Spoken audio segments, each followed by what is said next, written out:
Yahawashi's the power. Yeah. Who's the power? Yahawashi. Shalom, Yasharallah. Shalom. Shalom. Welcome to another class here with ISBHBK. We are located at 231 FM 1092, Houston, Texas. The address is 231 FM 1092, Stafford, Texas. Zip code 77477. But in reality, we're in Houston. Just letting y'all know. In case y'all are like, well, where's Stafford, Texas? It's still in Houston, Texas. You know, just letting y'all know. Or it's close to Houston. Yeah. So anyways, the class times and days is Mondays, Wednesdays from 7 to 9, Friday from 6 to 8, Saturday from 10 a.m. to 2. And then we got a school in Virginia, address out there. It's all on the screen, I can see it. So, I mean, y'all can see the addresses and the locations where we have our schools. So we ask that you simply just like, share, and subscribe to all the school channels, to our channel here in Houston, the channel in Virginia, the channel in Rochester, the channel in San Antonio as well. You know, if you're getting class, you might as well get all the class you can, right? So I use me as an example. In the mornings when I get up and I'm getting ready, moving around, I'm listening to the previous class from the night before. That's usually how I start my day. Pop an AirPod in, brush my teeth, wash my face, downstairs, a little health regimen, drink some tea, start making breakfast for my little ones. I'm listening to class. Before you know it, 2 hours then went by. I didn't listen to the whole class from the previous class from either Virginia, Rochester, or San Antonio. So that's usually how I do it. You know, so I highly suggest. I mean, if you're subscribed to us here in Houston, you should be subscribed to everybody as far as Virginia, Rochester, and San Antonio as well. Get your mind right to start the day, you know. So yeah, those are the schools. Subscribe to Houston, Virginia, San Antonio, Rochester. Subscribe to the Blog Talk Radio, 5 Minutes of Wisdom, Hidden Truth Bible Show. The kids class, if you got young kids, you're not in the Houston area to bring them through on Sunday, then, you know, subscribe. They do it online as well. Sisters do a great job with the kids class. We got the Feast of Weeks coming up on the 31st of May. It's gonna start at sundown. So we'll be gathering together for the Feast of Weeks to eat some food, to chill, to party, to relax. So that's in about 2 weeks. So about 2 weeks from today too, actually. So in about 2 weeks from today, because it is on Wednesday, right? Yeah, so 2 weeks from today, at sundown will be the Feast of Weeks. So look out for that. It's definitely coming up. If you'd like to get a nice custom garment made, Israel Wear is accepting orders. So you see Quatzazab's garment, you see my garment. If you'd like to get a nice custom garment made, Israel Wear is accepting orders. If you'd like to get a nice custom garment made, just that should be on the screen as well. How to get to that. There's a fringed up subscription where you get $35 for the shirt, $75 for the shirt and the matching headband. You could definitely subscribe to that too. We got Hebrew Academy that we do here in Houston every Monday. Virginia and here in Houston is Tuesday. And Virginia and Rochester does their Hebrew Academy every Tuesday. So again, if you're in the area, then definitely, you know, swing by to class and check out the academy. I mean, man, I wanna, you know, get up here and teach and stuff, so. If you'd like to contact any of the priests, Quatzazab is to my left. His number is 303-557-8979. Kazakia, he's out there in Virginia. His number is 757-300-4047. So we ask that you text only during class, because obviously they won't be able to answer while class is going on. So text only during class. And yeah, man, hit them up if you got anything going on or need help with anything. We ask that you support our business. The business is Sweet Ambiance. So hop on sweetambiance.com, check out the business, Chosen Creations. You know, go to the Etsy store, chosencreations.com. get you a personalized item. And if you'd like to give any donations to help out the school in any way, you sure can. The Wells Fargo account number, the Cash App, the Zelle, all that is on the screen. And we definitely ask for help, so if you can help, definitely help in any way, shape, or form for those that are watching online, you know? If you can help, definitely help. So, that's it for the announcements. Today's class will be titled, Lose to Gain. Again, today's class is going to be titled, Lose to Gain.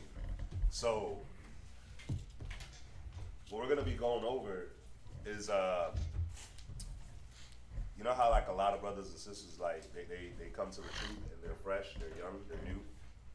Some of y'all are new now, but there's this thing that goes on. There's like this tug of war that goes on between you and your family. There's this, you know, like Christ said, he puts a sword. Somebody give me that scripture just to start off. What is it? Matthew 5. I came not to send peace but a sword.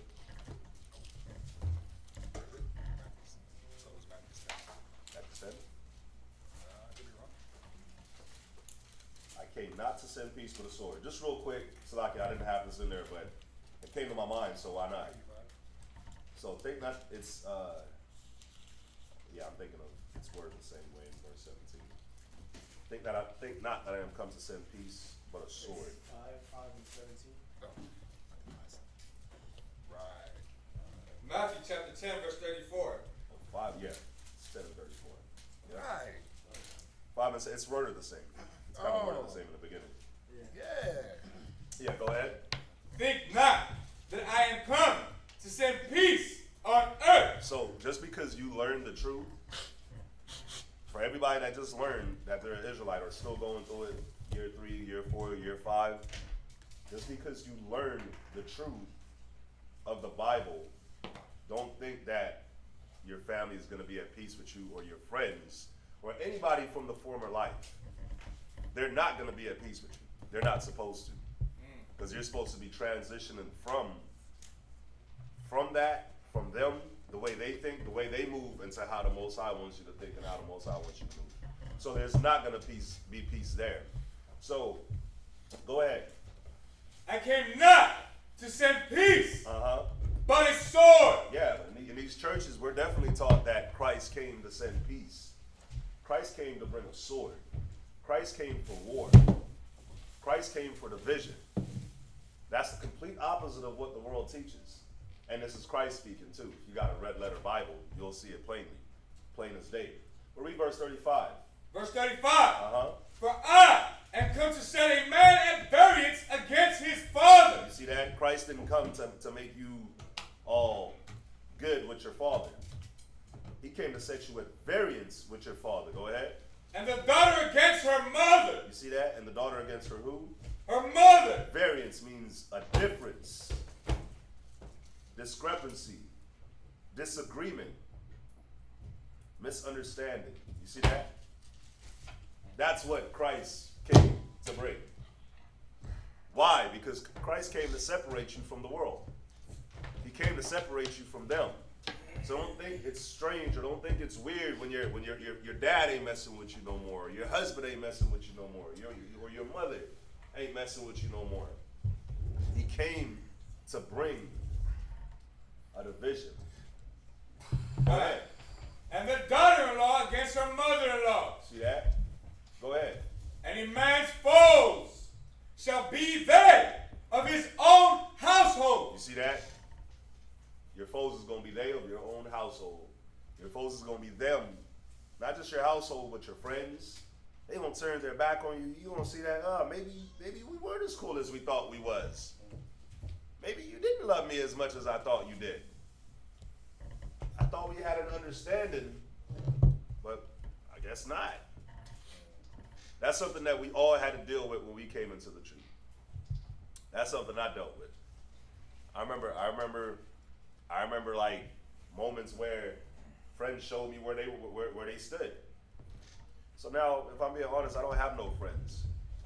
That's not the truth. And I'm fine. I'm good. I'm good. I don't need them. if I'm being honest, as time goes by, you see, I don't need you. I don't need you. But yeah, they may reach out every now and then. I may reach out every now and then. Cool. But I see that, yeah, we can't be what we used to be because there's this difference now. You roll a certain type of way. I'm not trying to roll like that anymore.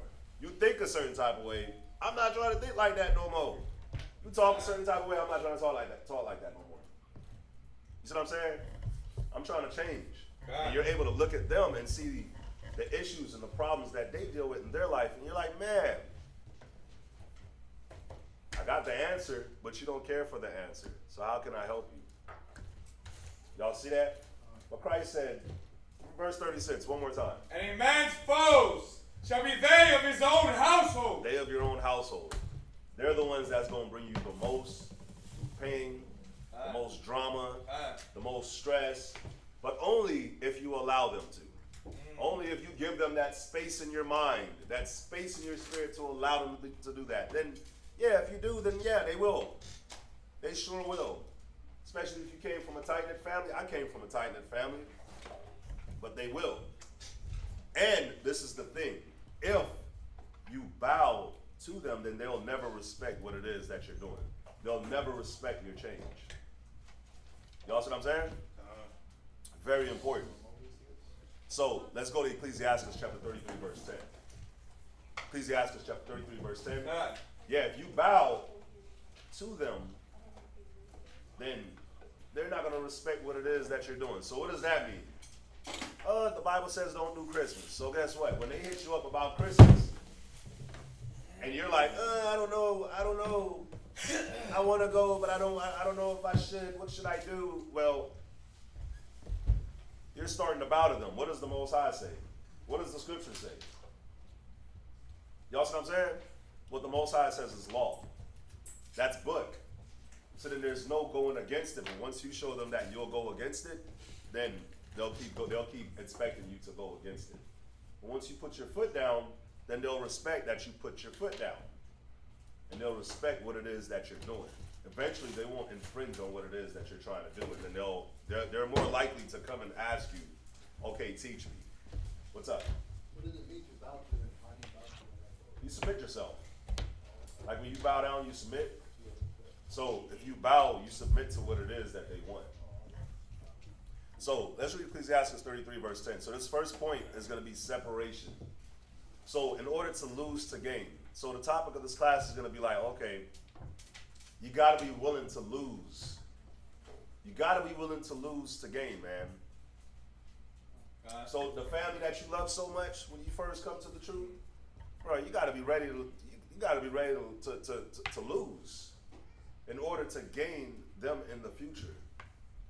In order to have a chance to gain them in the future, you got to be willing to lose the friends. You got to be willing to lose the spouse.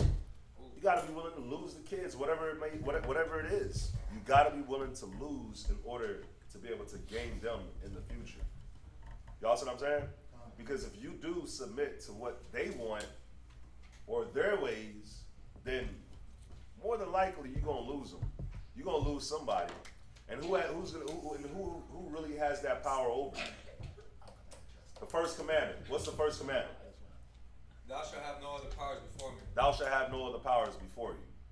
A lot of us, like, when certain things pop up, you don't even realize you're breaking the commandment. You don't even realize you're breaking the commandment because you'll let certain things be a power over you. So you'll let the family be a power over you. The only thing that should be a power over you is the Most High. And because you let the family be a power over you, what does the Most High do? You end up losing them anyways. Before we do go in, I'll show you something. I'll give y'all an idea, a little thought process. The Most High came to Abraham and was like, I want you to prove to me that you love me, right? Quick synopsis of the story. Sacrifice to me Isaac. Sacrifice to me Isaac. Your son, the one that you love. Give me Isaac, the one that you've nurtured and raised and took care of and taught. The goodly one. Give me your son. And then he made Abraham walk a couple days up the mountain with the son to think about it before he got there to see if he really going to do it or not. But he said, give me your son.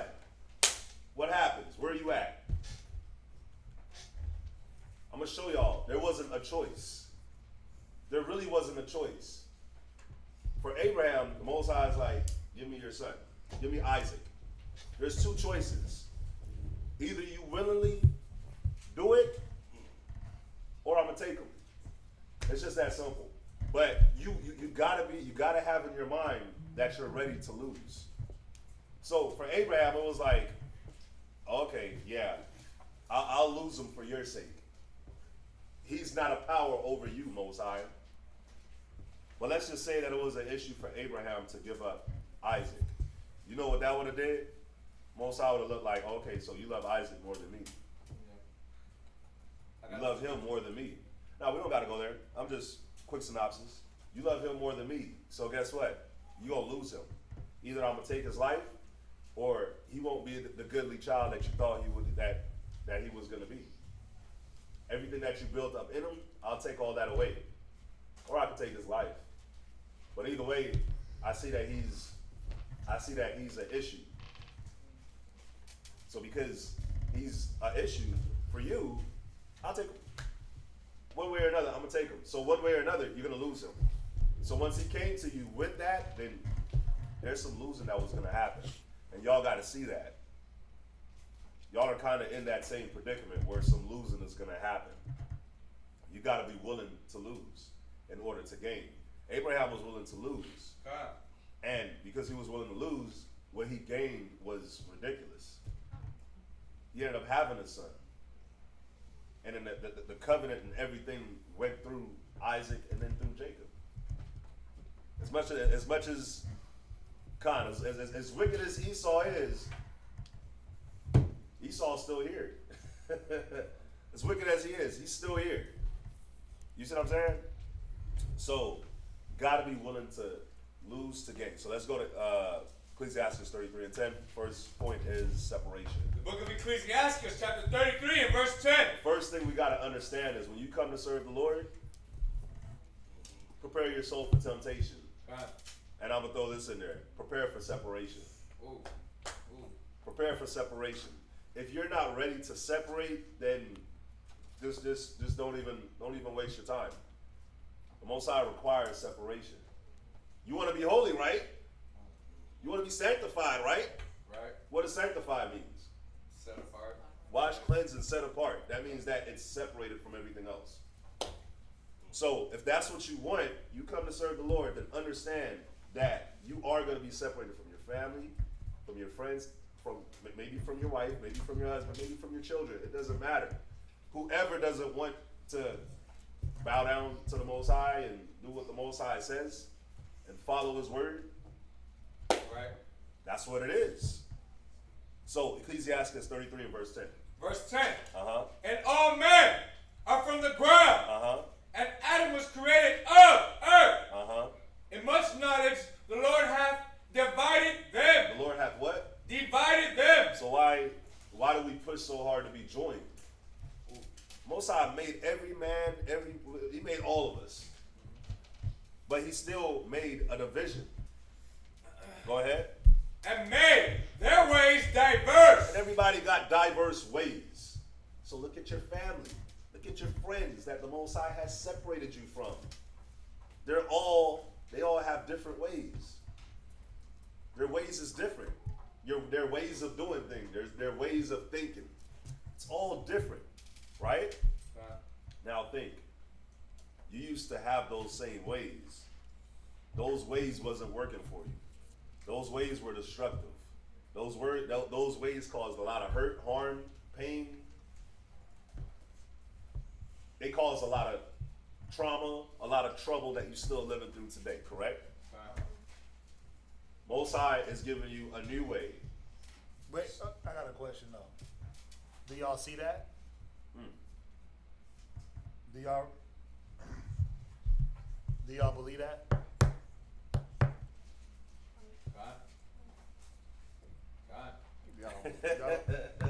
Y'all don't believe that. That's the problem. That's why it's so hard to separate. because you don't believe that the things that the people you've been around your whole life, you don't believe the things they had to offer you weren't profitable. You're still trying to reconcile some profit in what they had, like what you know, the profitability of them in your life. You're still trying to reconcile that. That's why it's this is a hard topic for a lot of us. Still trying to hold on to it. You're still trying to hold on to. No, listen. We're not gonna crap on anybody's parents. We're not gonna crap on anybody's upbringing. We're not gonna do that. But the one thing you do have to admit, and you do have to recognize, is that your parents just didn't have, your family just don't have the things that you need at this moment for you to grow. Do y'all believe that? Or else you be with them, right? Right now. You be sitting around with them. What's today? Wednesday? Hump day? Right? I'm not sure what people do on hump day. But I know it's the middle of the week. It's, you know, it's the preparation for the weekend. So whatever people do on a Wednesday, that's what you will be doing. Instead of being here and getting those things that destroyed your outlook, that physically hurt you, that mentally put a strain on you, you're getting those things worked out of you. We didn't do it. The truth didn't do it. Yeah. The Bible didn't do it. Listen, church didn't do it. Religion didn't do it. You can't fault your people for trying to do their best, because that's all they did, right? They try to do their best. Right. It's just that their best wasn't good enough for you. They try to do their best through Deuteronomy 28, verse 15 through 16. Yeah. They try to work with what they had, right? But you got to sit back and understand this is not stop taking things personal. Stop taking this personally and look at it biblically, right? He brought up Abraham and Isaac. That wasn't personal. That was biblical. Stop taking things so personal, and then you'll be able to see why the separation is important for you and for them. Oh, bro, you know, so we were having this conversation this morning. And you were talking about how the Most High uses the things around you. Who was having the conversation? It was me, you, Oh, right. Me, you, I'm the one. Right. Mm-hmm. and we were talking about how the Most High uses the things around you to cause The chaos. the chaos. So when you look at Abraham, what could he have used to really cause that chaos for Abraham? The son. But the son was a goodly son. So so it was like, how could I get the chaos from him? What could I do? Well, let me just see. Let me see where the love is at compared to me for him. You see what I'm saying? God. Yeah, sorry. Job, same thing. We talked about that this morning about Job. The Most High didn't have to do much to Job, but use what was around him Yeah. to see where he was at. What is he willing to lose, and what is he willing to separate from? Remember, who shall separate us from the love of Christ? But each individual in here, I sat with a brother over the weekend, and one of the conversations we had was this very topic. You remember when Yahawashi told the man, he said, let the dead bury the dead? Right. The brother said he's still trying to grasp, and he's been in the truth longer than most of y'all. And the brother literally said that he's still trying to grasp that concept of letting the dead bury the dead. And for me, that's easy. For me, that's simple, right? That's simple. That's simply understood for me. But I see why it's hard. It's hard for some to understand that concept. If you hate not mother, father, sister, brother, you're not worthy. And I hope I'm not jumping, but when the brother said that, it kind of threw me back like, whoa, wait a minute. This stage in the game, are you still not understanding what's required from you? Yeah. I'm going to throw this out there. This was a brother that leads at school. Yeah. Oh, he's a camp leader. Now think about it. If he can't grasp that in his mind, to be able to separate and compartment, because all it really is being able to compartmentalize. Somebody look that word up real quick. Compartmentalization. What does it mean to compartmentalize things? The definition is Right? divide into sections. Do what? Divide into sections. Right. Or categories. Go ahead. Is that it? Right, so you're categorizing the different things you got to go through and deal with. And you're putting things in the proper perspective. Right? You categorize your family, your associates. I have another one. What? It says compartmentalization is a defense mechanism Right? in which people mentally separate conflicting thoughts, Right? emotions. Because what's the conflict? Well, this is my family. They raised me. They taught me. But now you have to, it says you separate emotions.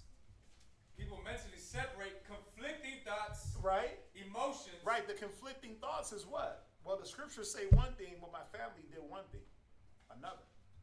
The scriptures say no Christmas, Easter, New Year's, birthdays, but my family got a birthday party tomorrow. They want me to attend.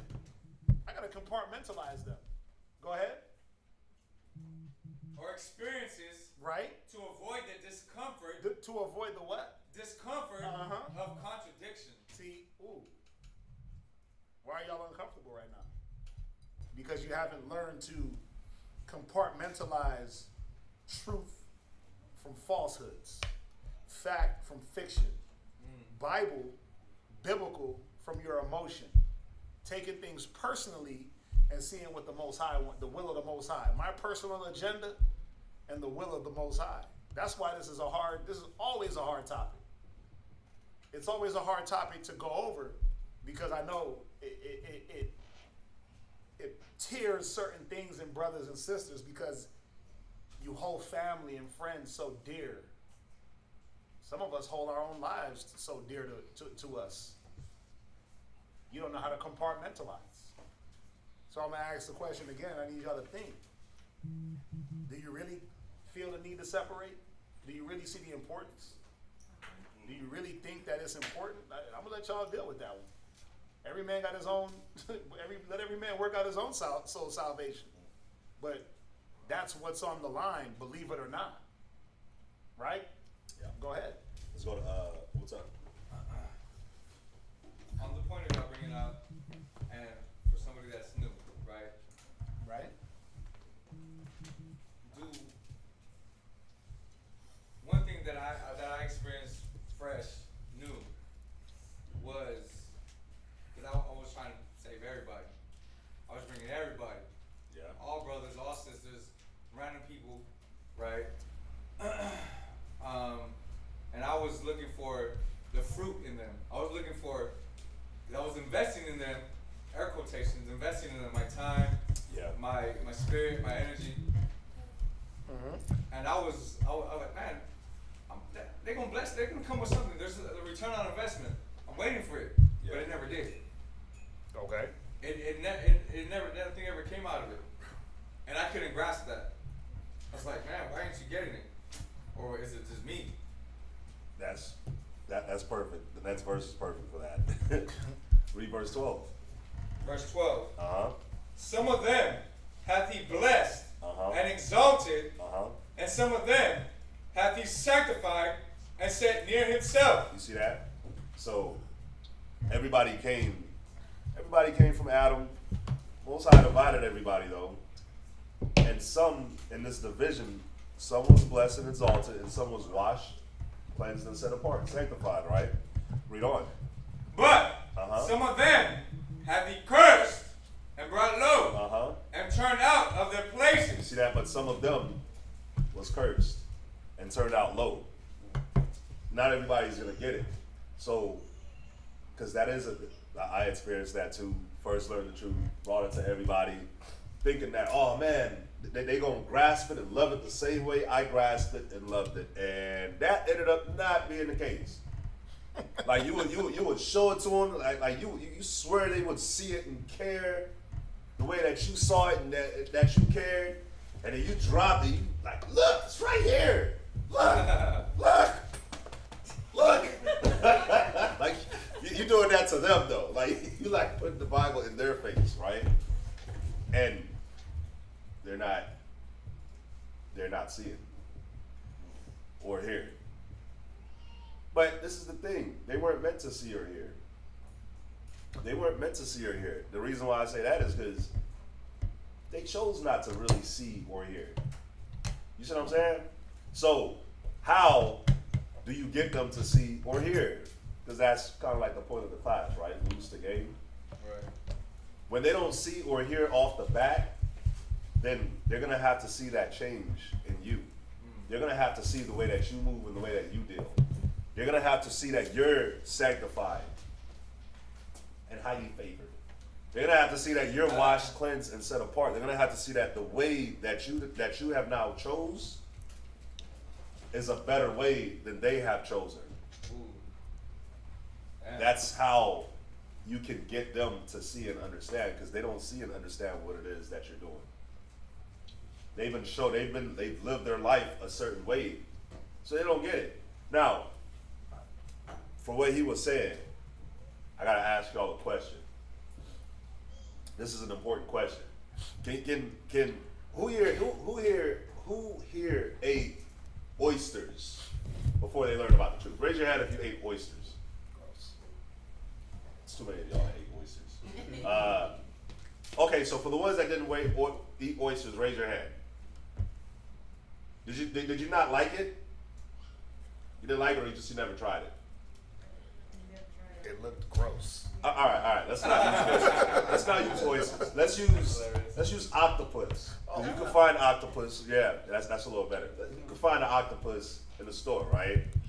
And let's do it the whole shebang where you cook it, but you don't really cook it because it's still got to be moving around on your plate a little bit, the way Moab will eat it. So, who here will eat that? Raise your hand. Right?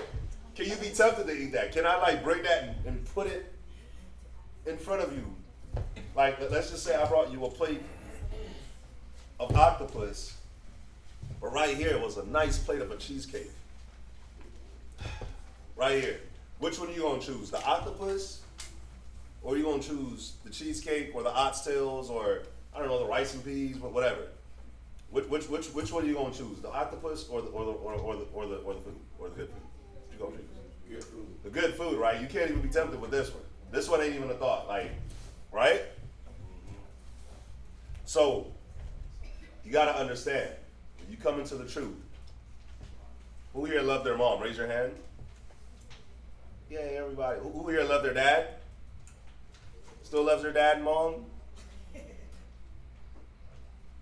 They're gonna be the ones that you'll naturally, their way is gonna be the way that you naturally wanna go to. So what is the Most High gonna use them for? He's gonna use them because you got love for them. He can't use somebody you don't have a love for. Anybody got a family member they don't care about? I'm not saying. Man, y'all mean. You got an auntie that you don't really care too much for. An uncle a cousin you don't really care too much for. They did you wrong. They never cared about you. You're like, I don't really. You go to the family reunion. You see them. You gotta fake it. You gotta fake the happiness to see them. You know, you gotta. Oh man, girl, I haven't seen you in forever. You better stop grudging. Can the Most High use that individual? That's hilarious. Is that an individual the Most High can use for you? Like when you come into the truth as a snare? No. They can't use them. They're the octopus. They're the octopus on your plate. So you love your mother and your father, right? They can be used. Just you got to think in your life. What do you have around your life that you like, that you love, that brings joy to you? Understand that right there is going to be the thing. That right there will be the thing that the Most High is going to test you on. Y'all see what I'm saying? Y'all get that, right? All right. So that verse 12 said that some was blessed, exalted, sanctified. Some was brought low and cursed. Yeah. Somebody had to fill, the scripture says it. So that means that some were going to fill the spot of the blessing and some were going to fill the spot of the curse. That's what the scripture says, so somebody got to fill it. Y'all are choosing to try to fill the spot of the ones that are blessed, right? So why would you want to go back to the ones that are cursed? There's no in between. Ain't no in between. There's no middle ground. Y'all see what I'm saying? Verse 13. Verse 13. As the clay is in the potter's hand to fashion it as his pleasure, so man is in the hand of him that made him to render to them as liketh him best. So the Most High, He made you the way He made you. Not just physically, but mentally and spiritually. You had a role to play in that too, Khan. But the Most High had you. He made you the way He made you for a reason. But then the others, He did the same thing too. Some honors are onto vessel, some honors are onto dishonor. Some vessels are onto dishonor. No, some vessels are onto honor, some vessels are onto dishonor. There we go. Just like in every house, you gotta have a trash can in every house, right? God, right? Yeah. Or a trash bag. You gotta have a trash can, a trash bag in every house. You gotta have a toilet in every house. I'm not calling your family members toilets and trash cans. That's not what I'm doing. But what I'm trying to show you is like, you gotta have these different things, these different roles. You know what I'm saying? Which role do you want to be? A vessel unto honor, or a vessel, or a vessel unto honor, or a vessel unto dishonor? Which one do you want to be? I got that scripture. Oh, you don't gotta go here. That's a lie. That's good though. Good that you got it. I mean, first of all, y'all can sit here and cap all day, but when you deal with your family, they tell you what they want to be. You can try to lie to yourself, but when you interact with them, friends, family, outside people, like when you interact with them, where's the love, joy, peace, brotherhood, sisterhood, unity? Where is that? Go ahead. Verse 14. Go ahead. Good is set against evil. Good is set against what? Evil. Now, am I calling your family members evil? No. Am I calling your friends evil? No. The people you care about, am I calling them evil? I'm not. I'm not. What you got to understand is good is set against evil. And you want to know what the coldest evil is? When you don't even see that it's evil. Ain't that the thing that's like, ain't that like the thing that hurts us the most, like coming to the truth and learning the scriptures? Like, man, I was doing a lot of evil. I thought the way I moved, the way I treated people was very evil, and I didn't realize it. I caused a lot of hurt and pain to some people, and I didn't even realize I was doing this. I was shown a lot of evil. I was shown a lot of negative things, and I didn't even realize that these were negative things. It's the same way a lot of family and friends don't even realize that they're entertaining evil and doing evil. Right. You see what I'm saying? Yeah. That's the coldest evil. I love Trump. I love Donald Trump. You know why I love Donald Trump? Because when he got up there and he talked, and you could see that this dude didn't care about you. I loved him for that. But don't give me Joe Biden. Don't give me Hillary Clinton. That's going to get up there and smile in my face and act like they care, when in reality, they don't care. Show me that you don't care. Which one's the worst? Barack Obama that act like he cared? Barack Obama that got the humanitarian award, the peace award, but he dropped more missiles and bombs started more wars than any other president. Did y'all know that? He took advantage of a lot of poor countries. Y'all hear us talk about Gaddafi, how Gaddafi wanted to switch to the gold-backed currency, and how that was Obama that went and killed him. In Somalia, Gaddafi's in Somalia, right? Y'all know how poor Somalia is? Libya. Oh, Slovakia. It's poor too. Gaddafi's in Libya. It's poor as hell in Libya. But what does Obama do? I'm going to go over here and bomb them and destroy them and kill their president. Why? Because they can't defend themselves. But he'll sit on TV and smile in your face and do this. Yes, we can, and all this. And you'll think that this man is good, but really he's evil. You think the we is you and him. You think he's talking to you when he said, yes, we can.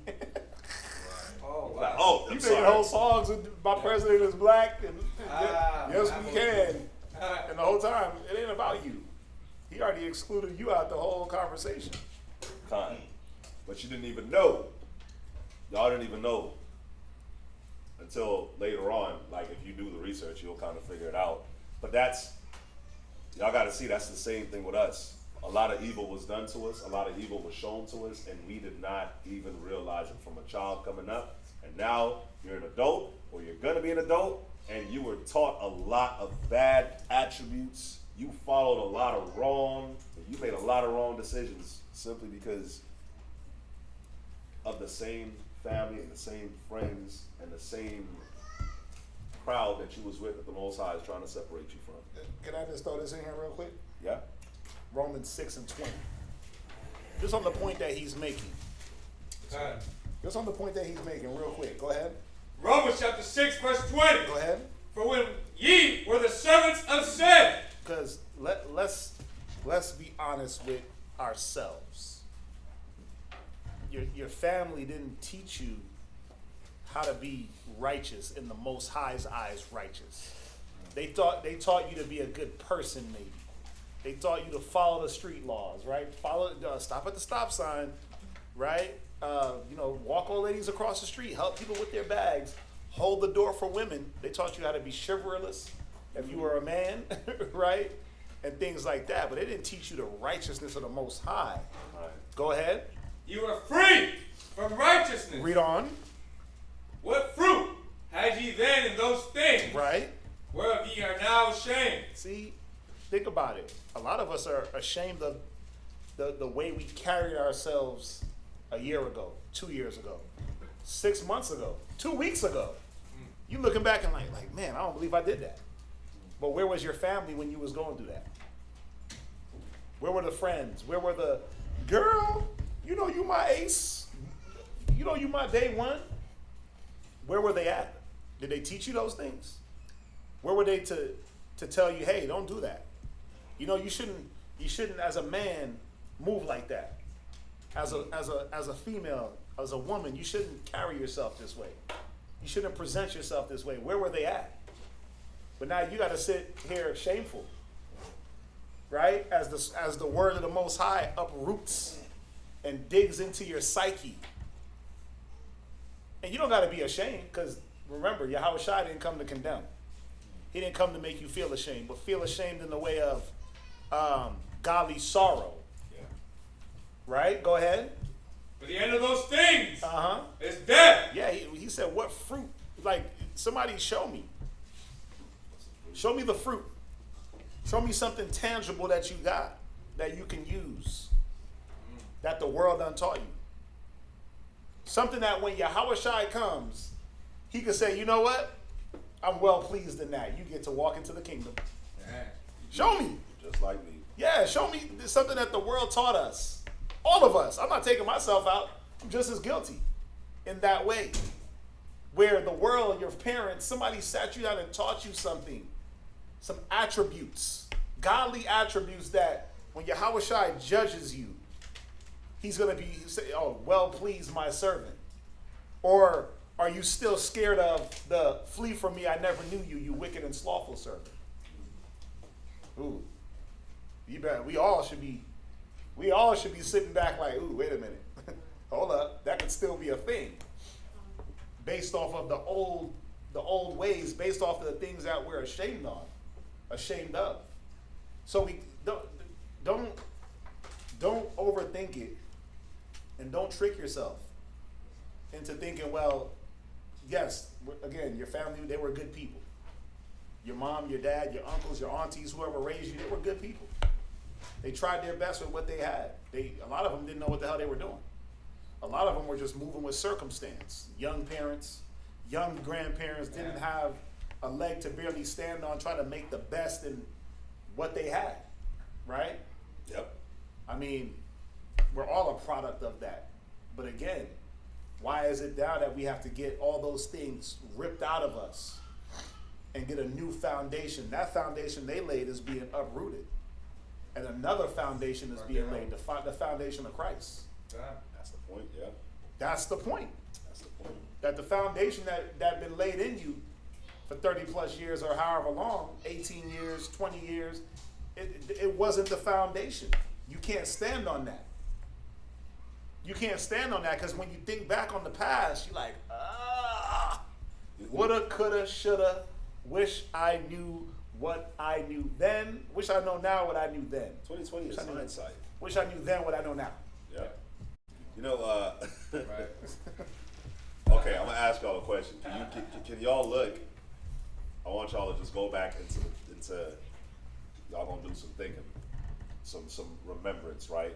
I want y'all to think back and look how many like you could start with your parents, and you could start with like the aunties and uncles that was around you.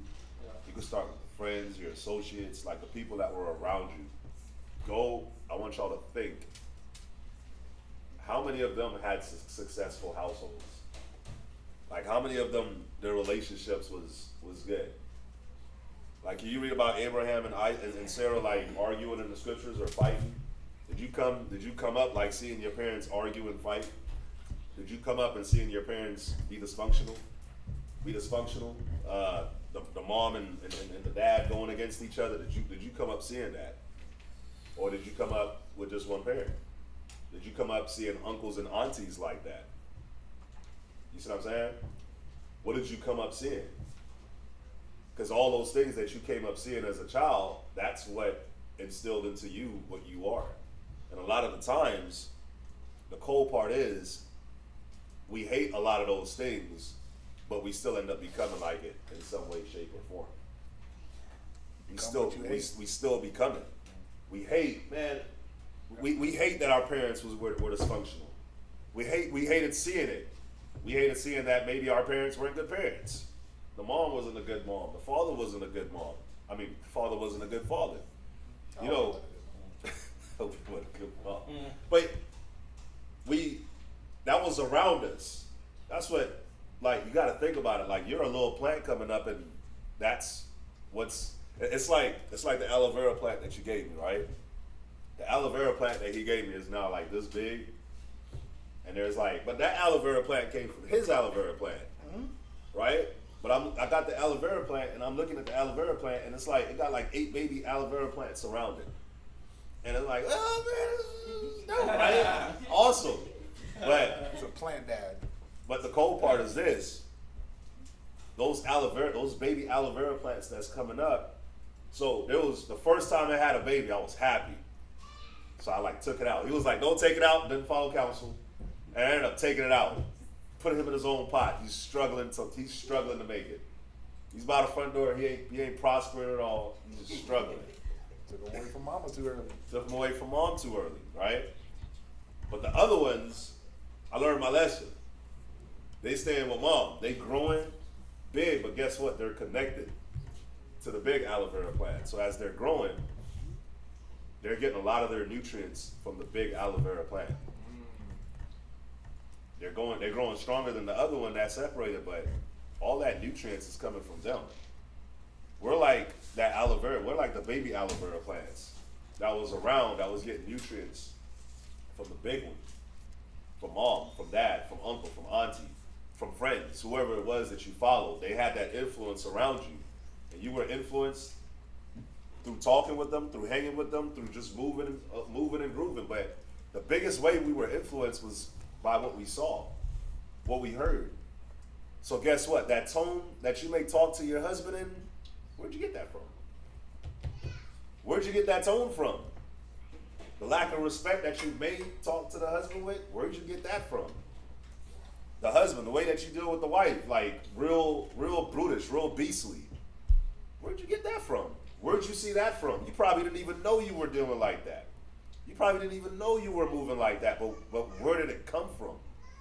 Well, it came from what was around you. The way you nurtured your children coming up. What did you see on nurturing? What showed you? Gotta let me go here. Yeah. You gotta let me Where'd go. you get it from? Ugh. But see, this is the point of this class. Like, this is what the Most High is separating you from. He's literally separating you from all that to give you a chance to stop all that. You see what I'm saying? But you got it. Go to Ephesians 2 and verse 2. Out of Ephesians chapter 2, verse 2. Go ahead. Where in time past ye walked according to the course of this world. Right, and when you read verse 1, it said he had quickened us who were dead in the trespass and sins. And how did we get there? Because we walked what? Where in time past ye walked according to the course of this world. Yeah, and that was just whatever was around you, whatever was there to nurture you. That's how we grew. We grew according to what was around us. Yeah. Whatever that mother aloe vera plant is getting water with, that's what the babies is getting. Whatever sunlight she gets, that's what the babies get. Whatever fertilizer, that's what the babies get. Whatever harm, that's what the babies get. Yeah. It's no different than now. Like, you know, whatever that mom is going through, that's what that baby is going through. Whatever dad is going through, that's what those kids and that mom is going through. Go ahead. According to the prince of the power of the air. But what was it? According to what? The prince of the power of the air. Go ahead. The spirit that now worketh in the children of disobedience. It was a disobedient spirit that we were raised in. That's what it was. It was I don't want to hear certain things of the Bible. The law is done away with. We can eat whatever we want. We can live however we want. Yeah. I don't care what household you grew up in. I don't care how much church they had you sitting in. I sat in church too. Grandma was had me praying 5 hours a day. So what? It said it was the spirit of what? Children of disobedience. Right, the spirit that now worketh in the children of disobedience. Go ahead. Among whom also we all had our conversation in times past. Right. In the lust of our flesh. Wait, what was our conversations in? Lusts of our flesh. Yeah, you weren't having godly conversations. Stop it. Because them church women gossip like a mug.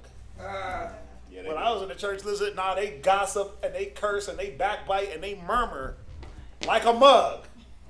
They're hypocritical. Yeah. Go ahead, read.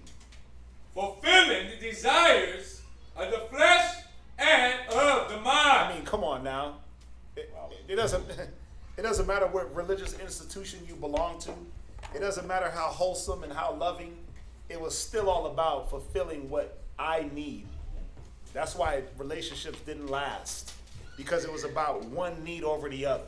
Right. That's why certain things didn't go the way they needed to, because it was about whose needs were going to be met over the next person's needs. Go ahead.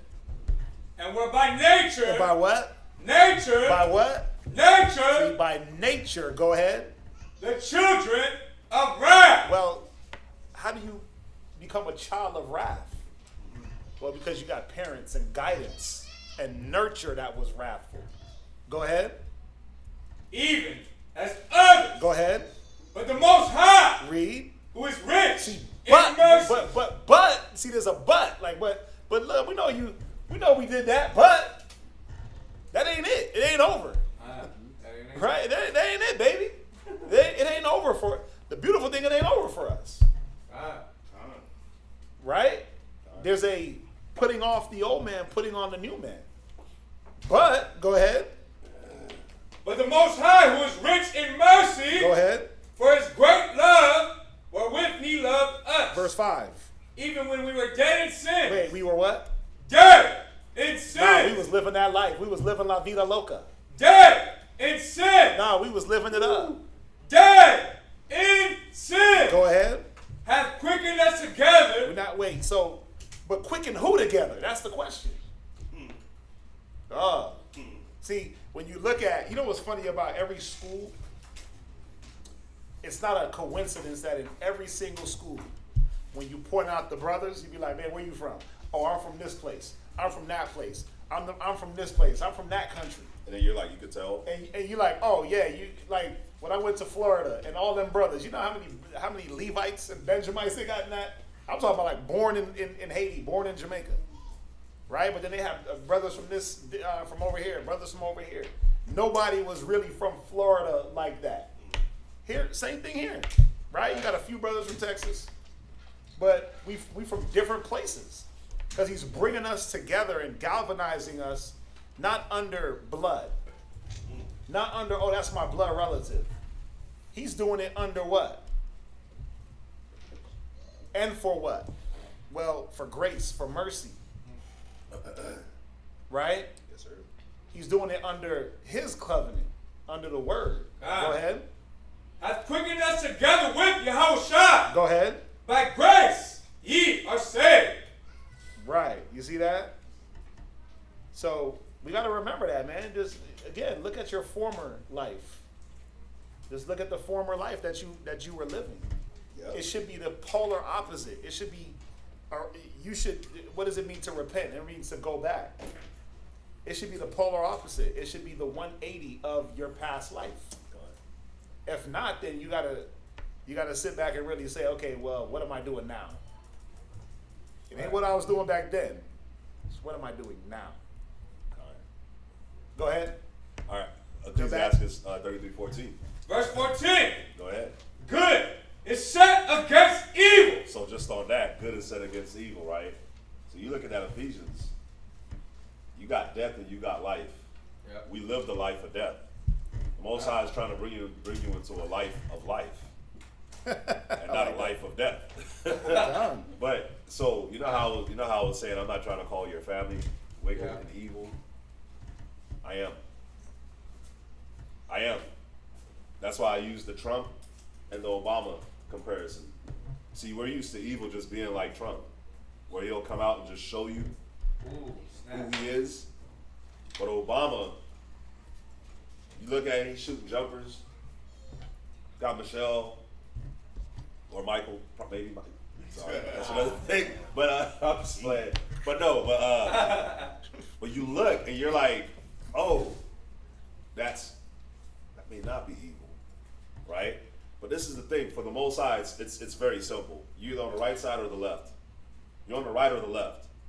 You think during Noah's time, when the Most High flooded the whole earth, there wasn't some people that was like, man, maybe, like just out there just being blatantly wicked? You think like there wasn't a whole bunch of them that died too? That wasn't just out there being blatantly wicked? Nah. There was a lot of them out there. Y'all see what I'm saying? Yeah. But what I'm trying to show you is life and death, good and evil is set against. You cannot be in the middle. There's no middle ground. Period. No. There is none. So don't think that there is one. What is good to you? The Most High standard or the standard of the world? Which one are you going off of? The good from the Most High or the good off of the standard of the world? Y'all see what I'm saying? So see what it is that is pulling at you. All it is evil at the end of the day, and we're going to go into it. Read down. And life against death. Life against death. Go ahead. So it's the godly against the sinner. So does it say the godly against the person that's a little bit of a sinner or maybe a sinner? Oh, wow. It literally just says the godly against the sinner. Straight up. God. The godly against the sinner. You want to know what's funny? You don't know. Remember, you don't know what a person does behind closed doors. You don't know how a person thinks. If you're battling with things and you're at least trying to battle the things that you're battling, what about them that ain't even trying? But everybody's very good at coming out and presenting a very good show of how they look. Every man will proclaim his own good. Yeah. Every man is going to be first in his own cause. And that's what it is. I'm going to send my representative out. Everybody sends out their representative in the suit and the tie, well spoken, all nice and groomed, right? Because nobody's gonna send out the nigga. Yeah. That's in them first. It's like you go for an interview. The gremlin, right? You go for an interview, man. You suit and tie, like dress all nice, tucked in. You don't dress like that. You show up on time. You show up 15 minutes early. You don't show up early for nothing. Back all stiff, Yeah. right? Talking all Sitting proper. right. Probably got a haircut, groom, whatever. But the point I'm making, there's no in between. So you got to see that. Christ came and made a division. That's your representative. Everybody has a representative. Yeah. But you shouldn't. You should be what it should be. What you see is what I get. But let me let me put my standard as my representative. The standard of the Most High. That should be your representative. Yep. What's that? So in the story of Lot, during that time, and his wife looking back. We're going to We're touch gonna go on there. that. Oh, MG. We're going to touch on that. Go ahead. Him in the spirit. We're gonna go there. Mm-hmm. And the sinner against the godly. You see that? So, verse 15. So look upon all the works of the Most High. You know what's funny? Before I found the truth, before I picked up a Bible, I did this. I looked upon all the works of the Most High. Before I solidified in my mind that God was real, that the Most High was the Most High, I looked on all His works. Read. And there are two, and two, one against another. This is cold. Like, I did that before I ever picked up a Bible in my life. I remember I was 18, about 18, getting ready to graduate high school, graduating. And I remember I looked at the world and I was like, this ain't it. I was like, everything is evil. But I like to think that I am a good person with a good conscience. But I would look at people and I'm like, man, y'all are evil. Why do y'all do that? Why do y'all think like that? So then I would like start seeing like the Illuminati and stuff, and actually seeing people do like take the pictures like this and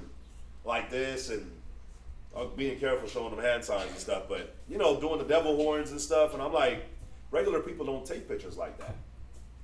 People don't take pictures covering one eye and throwing up, you know, the little okay sign with their fingers and the devil horn. I was like, people don't do that. So if they're doing that and their actions and the way that they carry themselves show how they are, that means that, and they're telling you that they're with Satan, then that means that there has to be a God.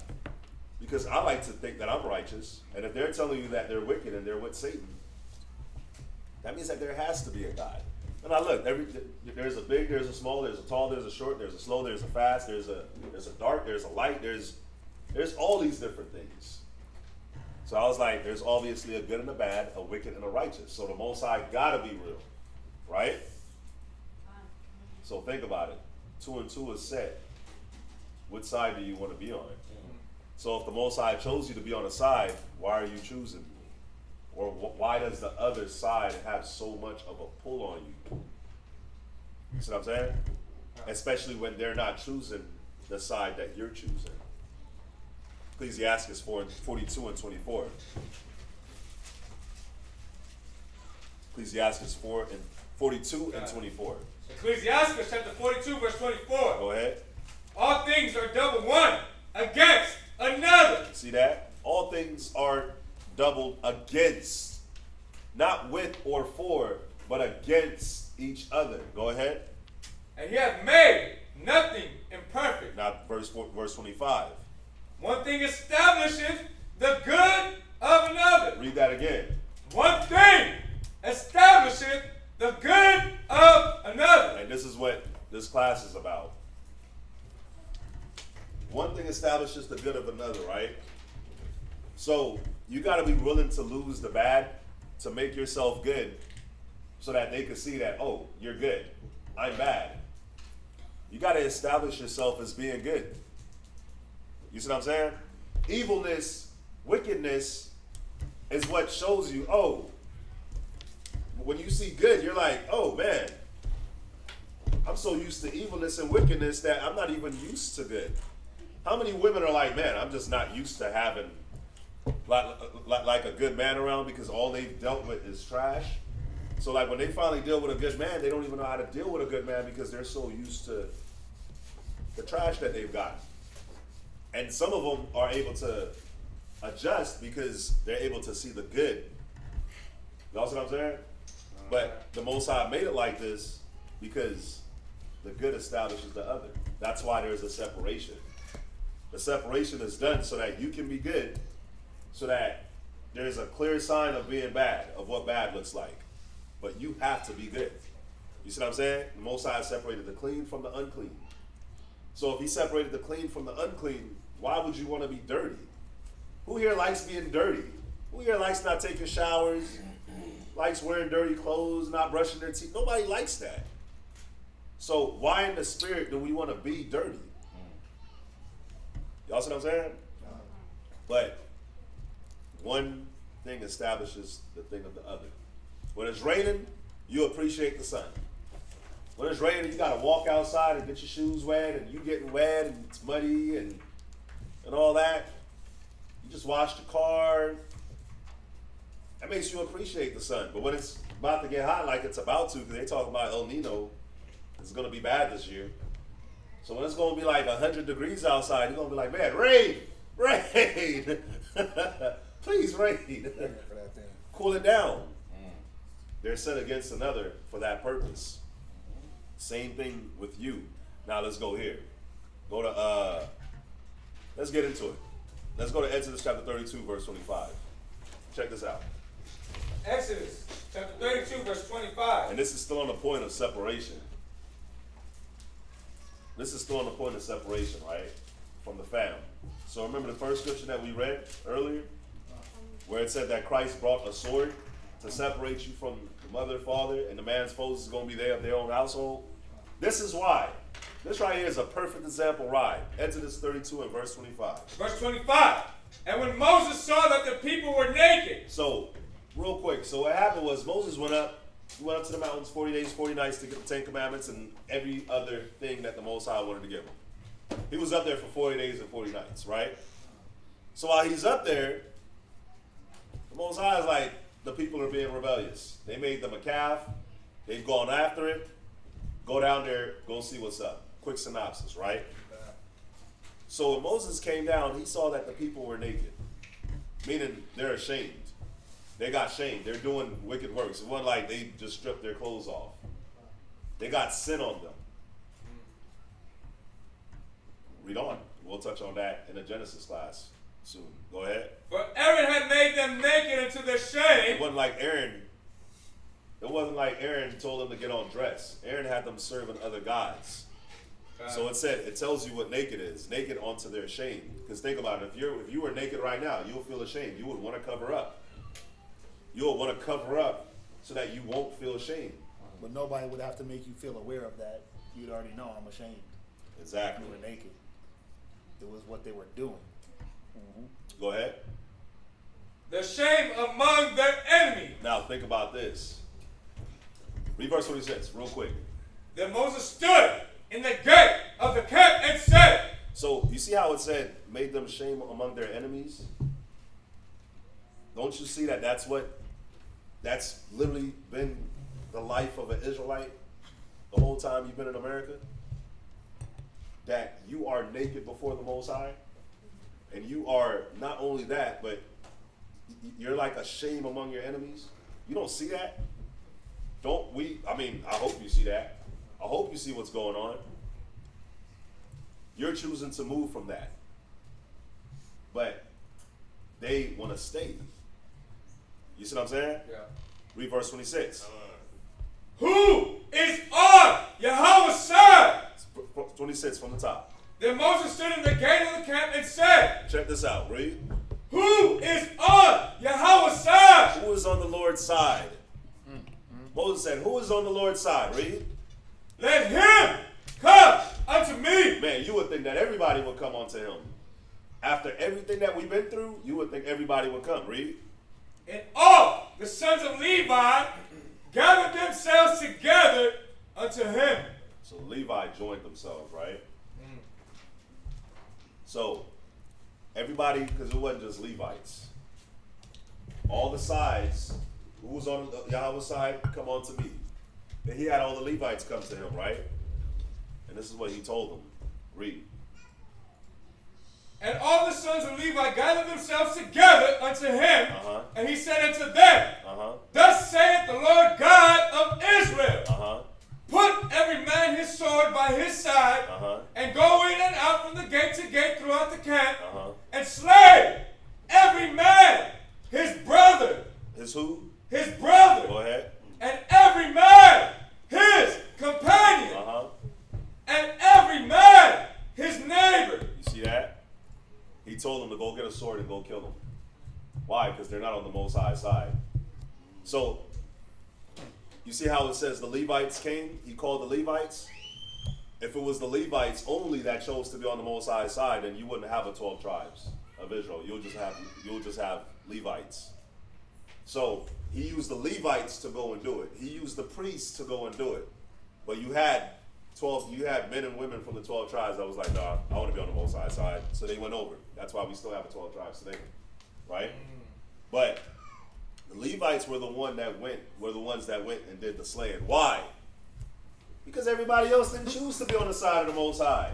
So it's like, okay, you rather serve this calf. You rather go make this molten calf. So soon we're going to be sacrificing babies again on the calf. You don't see your shame. You don't see what's going on. So it's like, yeah, just go ahead and we'll just kill you now. Most High is like, I'll just take you out now before, because you going back into death. Death can't be around me. So he said, go and slay every man his neighbor. You got to see, in Matthew's, when Christ said he brought a sword, it was a spiritual slaying that you have to do. Right here was real. Yeah. Right here was real because they made a molten calf for real. You got to see the family, the friends, your companions, your neighbors, your brother, your sister. They made a spiritual molten calf. They still got And it. they show you. They show you when they set up that Christmas tree. They show you when they blow out them candles for birthdays. Wow. They show you when they celebrating 4th of July. Like they weren't picking cotton on 4th of July. They show you. They show you when they celebrating Thanksgiving like they ain't killed over 100 million Native American slaves during Thanksgiving. Like, that's what Thanksgiving is. They had Thanksgiving every time they won a battle against the Native Americans. That's where Thanksgiving came from. And then they just made it one big day. They show you what they're about when they celebrate Halloween. When they celebrate Easter like bunnies lay eggs. Bunnies don't lay eggs. They show you what they're about. And they really show their true colors when you try to come with the logical explanation of these days. Wow.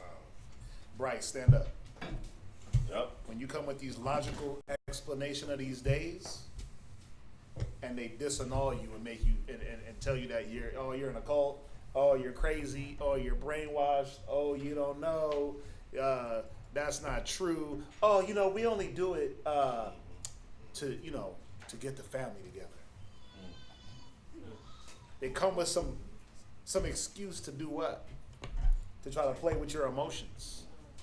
To try to get you emotional like them. To play with your feelings, to tug on your heartstrings, and then you do what? You ask the question, Hatazar, what does it mean to bow to them? Well, what it means is just that. They play with your heart, they play with your emotions, they tug you around, and you do what? You give in. You feel bad. Well, oh man, all the family's gonna be at Nana's house, and I ain't gonna be there. Like you got everybody hitting you up, texting you like, "Oh, I know you coming to Grandma's house tonight," and you in your whole spirit, you like, but the Bible says, but the Bible says, but the Bible says, but guess what? That text message is saying, and guess what you can't do? You can't separate your emotion from righteousness. You can't separate fact from fiction.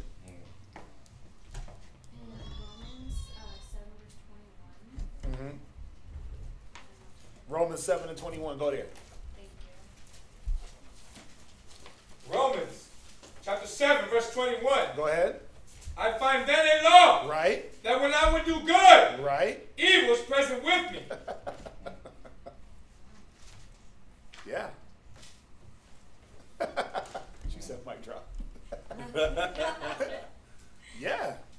But see, a lot of us don't realize that. We should have started the class with that because a lot of us feel like, oh, I got the Bible. It's supposed to be all rosy. Church lied. It's not all rosy. Church lied to you. It's not all good. It's a battle. That's the condition of the battle that man is going to face on this earth. Mathea, you had your hand up, and then. Just how you were saying, they're like, oh, grandma's going to come. Like my mom used to stay trying to give the presents to the kids on her even holidays. Like, no, we don't do that, but you can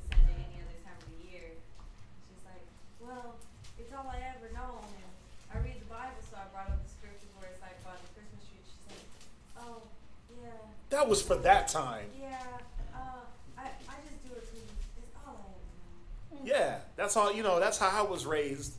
Yeah. Yeah, that's the point. It's like Molech was all they heard. That's the point. Or that was for that time. They make you feel like, oh, the Bible is archaic and outdated, and like, oh, that was for that time. Like, it don't matter in this time, when it's much more than needed in this time. You had your hand. That's a form of manipulation, right? Oh, that's exactly what it is. That's exactly what it is. They know how to manipulate you because what? Who's not going to listen to mother and father? Boy, you better listen to your daddy. Brought you in this world, I can bring you out, right? Who's not gonna bow to the voice? Like, but what do they manipulate?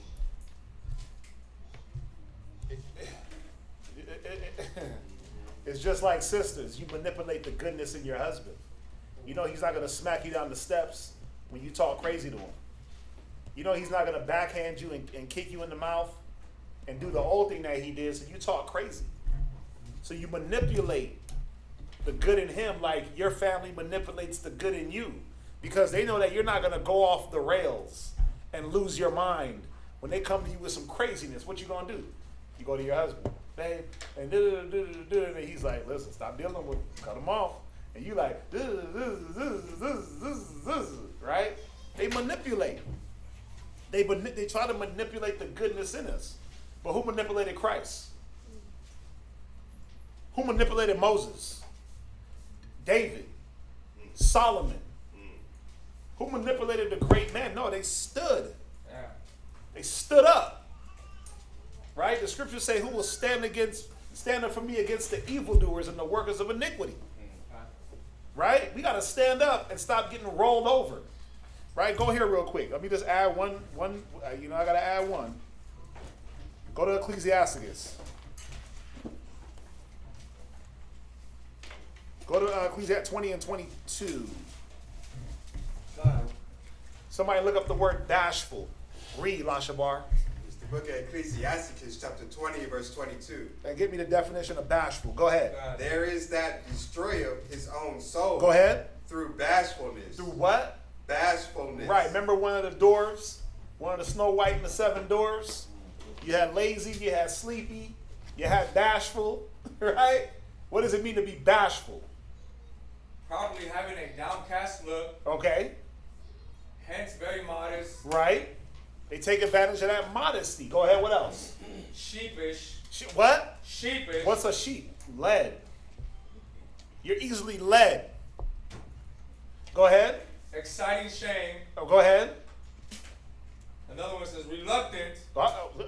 That's what we want. Reluctant to what? Draw attention. It says reluctant. You're reluctant to stand up for what's right. You're reluctant to stand up for yourself. You're reluctant to be, I don't want to be combative. Oh, I don't want to go back and forth.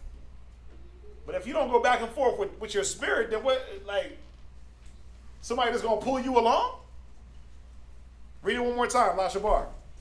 There is that destroyer his own soul. Go ahead. Through bashfulness. Go ahead. And by accepting a person. And by what? Accepting a person. See, and that's the thing. They want you to accept their persons based off of who they are. Oh, well, I'm your mom.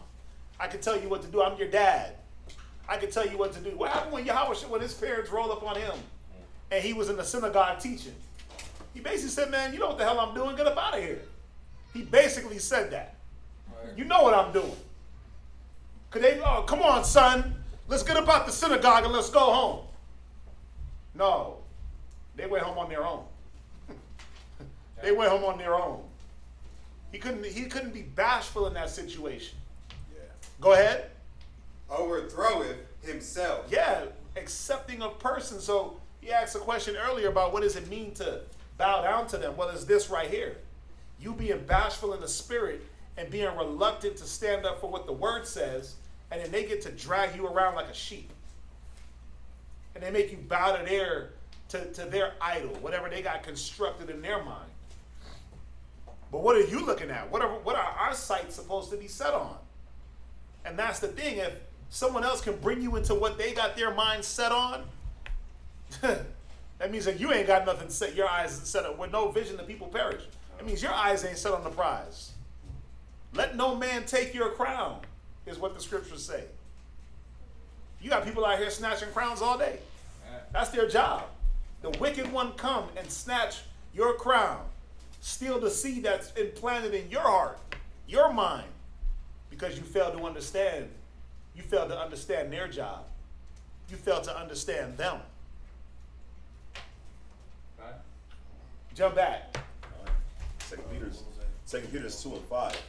That was Ecclesiasticus 20 and verse 22. 2 Peter's chapter 2, verse 5. Right. And this is going to be the last scripture in separation. 2 Peter chapter 2, verse 5. Go ahead. And spare not the old world, Uh-huh. but save Noah, the eighth person. You see that? So think about it. Is the Most High going to spare this world? No. He's not. So, I mean, do you want to go down with the world? Go ahead. A preacher of righteousness. A preacher of what? Righteousness. So Noah was a preacher of righteousness, and that's why he was saved. And isn't that what we're all trying to be? A preacher of righteousness? So then how can we be around people that don't care about righteousness? How? Go ahead. Bringing in the flood Uh-huh. upon the world of the ungodly. And this time it's going to be a flood of fire. That's going to be hitting the ungodly. So why would you want to be joined unto the ungodly? How can the ungodly have any bearance on you? When all the ungodly has done, really, when you look at your life, has caused a lot of hurt, trauma, and pain. Go ahead. PTSD. Verse 6. And a lot of regrets. Go ahead. And turning the cities of Sodom and Gomorrah into ashes, condemn them with an overthrow, making them an example unto those that after should live ungodly. You see that? Sodom and Gomorrah was made an example to those that live ungodly. They ain't following the example. They ain't following the example like, man, this could happen to us, or this is going to happen to us. They don't even care.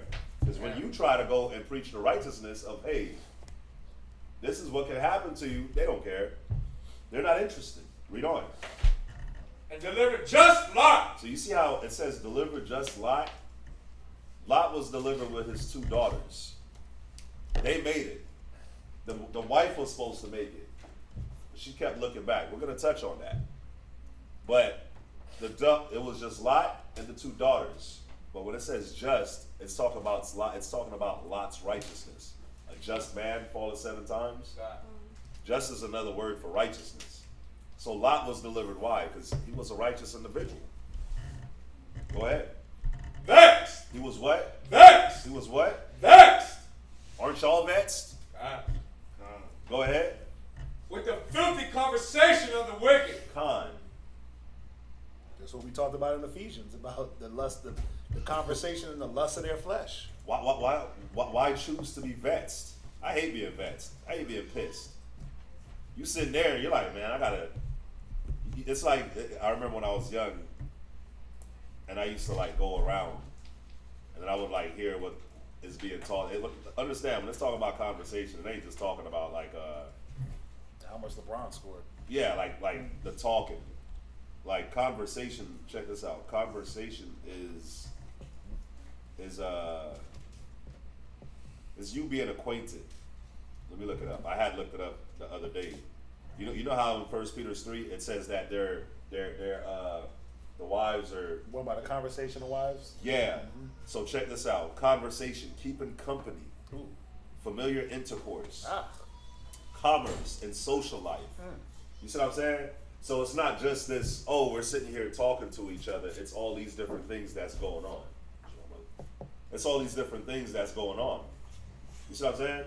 So when it says they were vexed, that Lot was vexed with the filthy conversation of the wicked, it's not just what was coming out their mouth.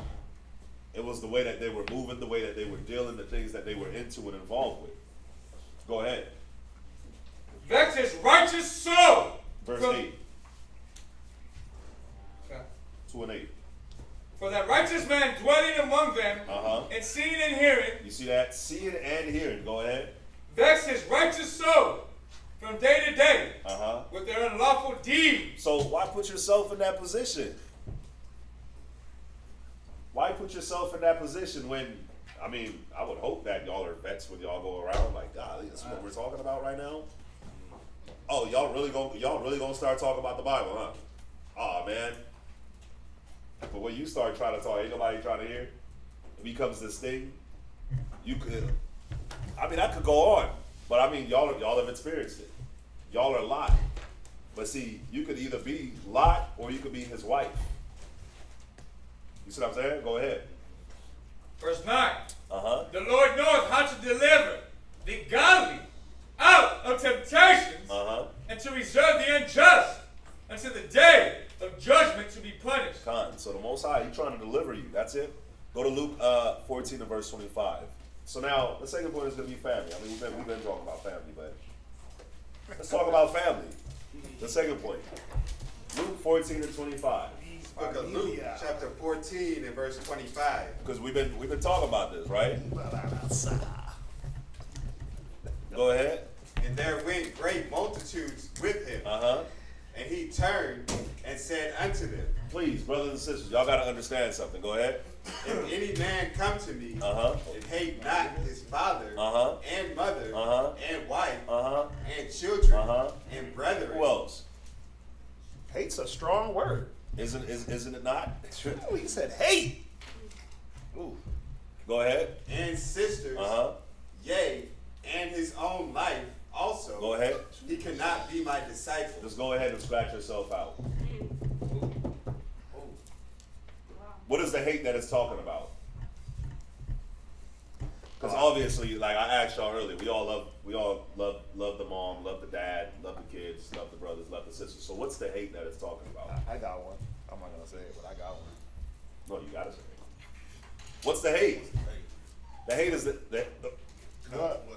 conversation. it's a conversation. That's one. And the idols and It's all that. He had one to. What else? Come on here. Huh? No, go ahead. Don't worry about it. No, I couldn't see it. Don't worry about it. Oh, go ahead. If you put them before Christ, then that's not hating him. If you put them before Christ, that's not hating him. That's not. Let me get my word. What is it that you're supposed to hate? What? The old person, the old ways, like how they're doing in the world. But the hate, what is that? So we know what, but what does it mean, like when he says like to hate them? Because that's a strong word. To hate somebody, that's almost like, wait, is Yahawashi saying to hate? Because we know that hate leads to what? Leads to what? Grudging hate, right? So we supposed to we supposed to grudge our brother and sister and our mother and our father? What? Is it like having a disgust or like it's like disgusting the way that they move? It's disgusting. Yeah, you're close. What? Is it the one where you're supposed to hate what your house hates, something like that? Yeah, well, Khan, right? But he said even your own life. So where you at? No, you went there. Oh, no, I'm at another one. Look. He's got another one. Look. But think about it. All right, look. Boom. But watch, it's right here. That verse. You don't even have it highlighted. I How was I supposed to know? That's the guy right. My Bible. I know, but Watch. Go to 2 Corinthians. but that's not what I was looking at. I was like, wait. Go to 2 Corinthians chapter 7, verse 11. How was I supposed to know that? My bad, Charles. 7 verse 10. Read that. 2 Corinthians chapter 7, verse 10. Go ahead. For godly sorrow worketh repentance. See, what you hate is that they have no godly sorrow. Oh. That they'll sit there and eat pork and smack right in your ear while they say, we ain't gonna follow that law.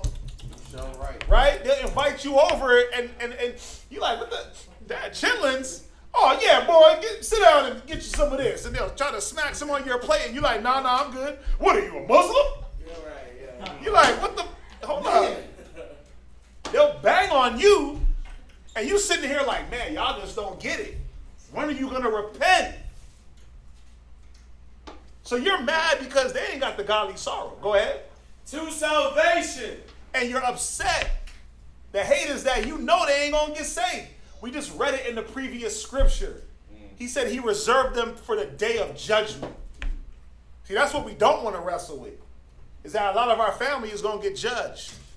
2/3 of Israel is going to get cut off. He says 2 shall be grinded in the mill, 1 is going to be taken.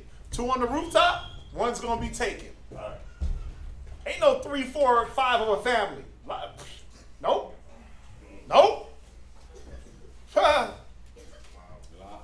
La, sir. Right? Go ahead, read. Hey, even 2 from a family is lucky. Yeah. That's an anomaly. Read on. Not to be repented of. Go ahead. But the sorrow of the world. Go ahead. Worketh death. Yeah, you see the death in them, man. Ooh. You can see the death in them. Every time you come around, you're like, man, you keep dying. And they're like, no, I'm good. Man, I'm good. And they moving around and they like, yeah, they telling you all the things they did, all the vacations they went on, all the money they made. Oh, look at my new car. they ain't tell you about the arguments, though. No, they didn't tell you about that. They ain't telling you about the depression and the anxiety they going through. They didn't tell you about that last checkup they had when the doctor was like, get off the pork. They ain't tell you about that. They didn't tell you about the gout, the hypertension. They didn't tell you about those things. The fear they dealing with. The depression that they're dealing with. The anxiety that they're going through. How do I stay afloat in these times? What is my foundation? The loneliness. They're not telling you about that. Can you come around? They shucking and jiving. Trying to make you feel bad for your life. And the sad part is, man, we be falling for it. Not me, though. I'm peering through all the BS. I'm looking. I'm like, man, you capping. Get out of here with that. You capping. I can see your upper lip is quivering. You know what I'm saying? You trembling. You trembling. You bring up 2 news stories. Oh, mass shooting over here, mass shooting over here. Hurricanes and this and that and that. Oh, man. Yeah, we gotta, Jesus. What's that day going to be for you? Read on. Verse 11. Go ahead. For behold, this self same thing. Go ahead. That he sorrowed after. A godly sort. So we're sorrowing after the godly sort. Try not to make those mistakes. But what do we hate? The fact that they're not. Go ahead. What carefulness. We hate that they're not careful. We're trying to be like, man, you got to be more careful, Pop. You got to be more careful, Mom. And they're like, I'm good. You can't tell me nothing. I'm your elder. Go ahead. It wrought in you. Read. Yeah. You know, even with the carefulness, like, carefulness comes with consideration too. Yeah. Like you look at the family, there are certain things that they just didn't consider, and they didn't think to consider while you were coming up or while you were around. Like how them moving like this would affect long term those that were around them. So it says a man of counsel is considerate. You trying to counsel with them, they brushing you off. You like, dang, y'all niggas is wildin'. Go ahead. What clearing? What? Clearing. Yeah, they keep coming to you with the same issues. They ain't cleared nothing up. Mom's just coming with the same issues. It's like, man, 30 years later, it's the same thing. 5 years later, I've been talking to you about the same thing. You just want, because all moms wants to do is vent. All pops wants to do, all your family wants to do is vent. They don't want no real solutions. Because as soon as you start to say, hey, I was trying this one thing. Oh, no, that ain't going to work for me because, this is happening. That ain't going to work for me because this is happening. I tried that already. Really? You tried everything? At what point, is there a scripture that says, at what point you don't want to turn it, you don't want to push them away. At what point do you cut them off? Yeah. you know what you're gonna have to do? This is a good class for that situation. For that, you're gonna have to rewatch the class. But at what point do you turn them away? Well, it's not necessarily that you turn them away. What it is you just make a separation. Yeah. You just separate yourself. Go back to it. You see what I'm saying? Go back to Matthew 10 and verse 34. This is the point. The brother asks, at what point do you cut off these people? Read it again. Matthew chapter 10, verse 34. Go ahead. Think not that I am come to send peace on earth. Go ahead. I came not to send peace, Read. but a sword. You got to live by this sword. The more, you won't have to cut them off. The more you dive deep into this word, they'll cut themselves off. Yeah, they'll fall on the ginsu. They'll fall on the sword. You ain't got to do nothing. That's the beautiful thing about it. The more you say, wait a minute, holidays over feast days. But I'm going to be at these feast days. The more they're going to not invite you. Oh, we never invite you because you never come. I don't even get happy birthdays anymore. Yeah, the more you ignore the happy birthday and the happy Father's Day text. You know how many happy Father's Day texts I get? None. I've never gotten a happy Father's Day. I get 0. You know how many Merry Christmas texts? 0. Me too. Social media, I got people all over social media. I get 0 happy birthdays because they know you're going to get a 0 response. I'm not responding to that. I don't care about that. So you wasting your time. The more you live in this, the more you live by this sword, the more that they'll cut themselves off. So you ain't got to do no work. Yeah. Jump back to Corinthians. Read. What clearing of yourselves? Go ahead. Yea, what indignation? What? Indignation. That's anger. What indignation? You start to see that they don't even have an anger to do. They'll be upset about certain things. They'll be mad about their condition. But they ain't doing nothing to stand up and do something about it. All they doing is just complaining. Yeah, that's it. They're just a bunch of complainers. Man, my health and this and that and that. Okay, well, look. You going to do something about it, or you going to shut up and just keep suffering? And you sit there like, man, this is... I know sometimes dealing with my family, I get upset to the point where I don't want to deal with them because I'm like, wait a minute. The Most High taught me, it says the righteous studieth to answer. The Most High has taught me that I'm a problem fixer. I'm a problem solver. That I'm supposed to come with a solution. I'm supposed to try to come with a fix. And if you don't allow me to do my job, guess what? It is frustrating. There is a level of, I don't want to deal with this person. And that's how it is with this family, man. You start to develop that, man, I hate that you're in this condition, but I hate that you don't want me to help you. I hate how you're moving, but I hate that you're destroying yourself. Read on and I'll let you come in with that. Go ahead, finish it. Yea, what fear? Right? Yea. You hate that they have no fear. You hate that they have no fear, man. Go ahead. What vehement desire? You hate the fact they have 0 desire. They rather die in their condition. They don't even have the desire to listen to you. But you do.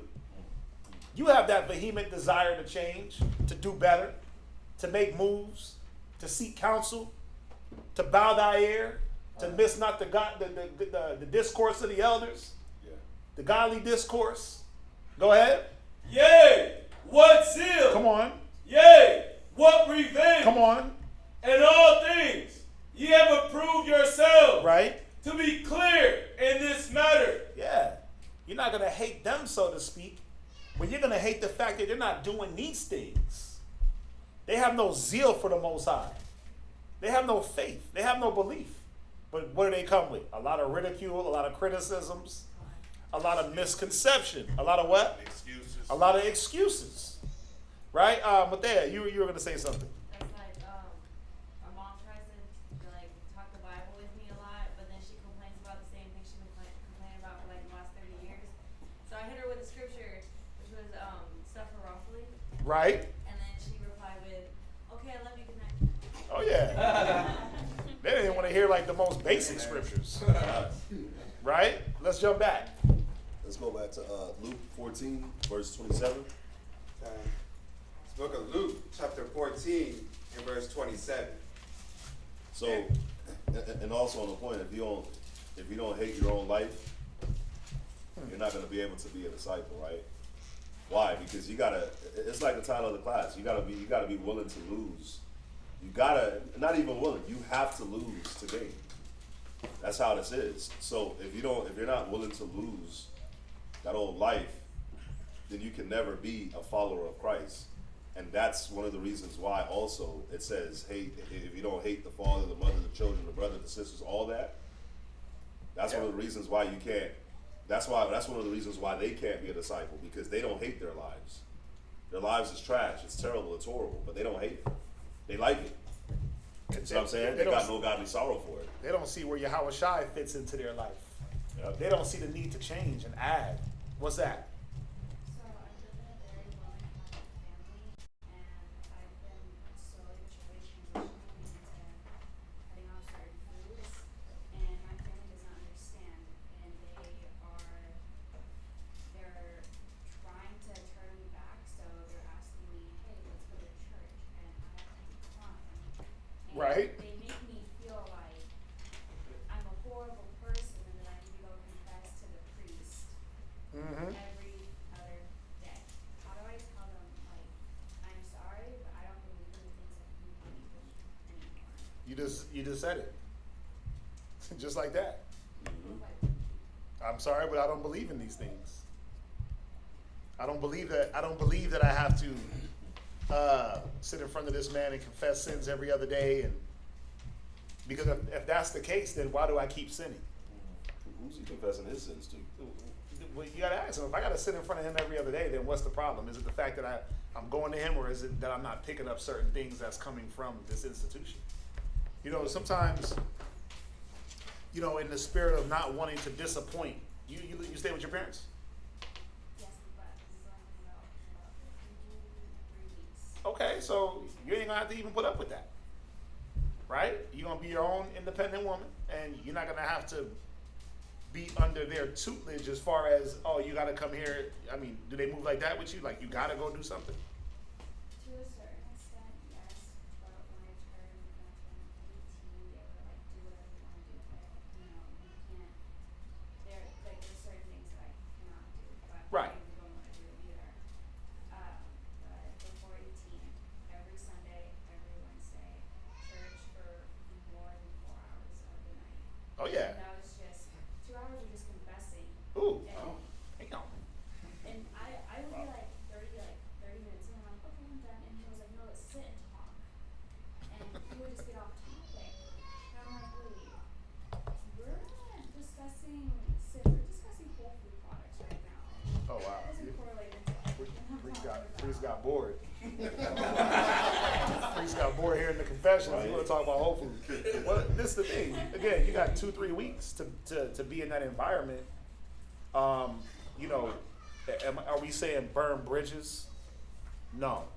Are we saying to cause issues? No. The scriptures say be wise as a serpent and harmless as a dove. Right? So you kind of got to maneuver around what they want you to do. You got to kind of make yourself busy in other ways to not have to go. I mean, they can't make you go to church, right? Or can they?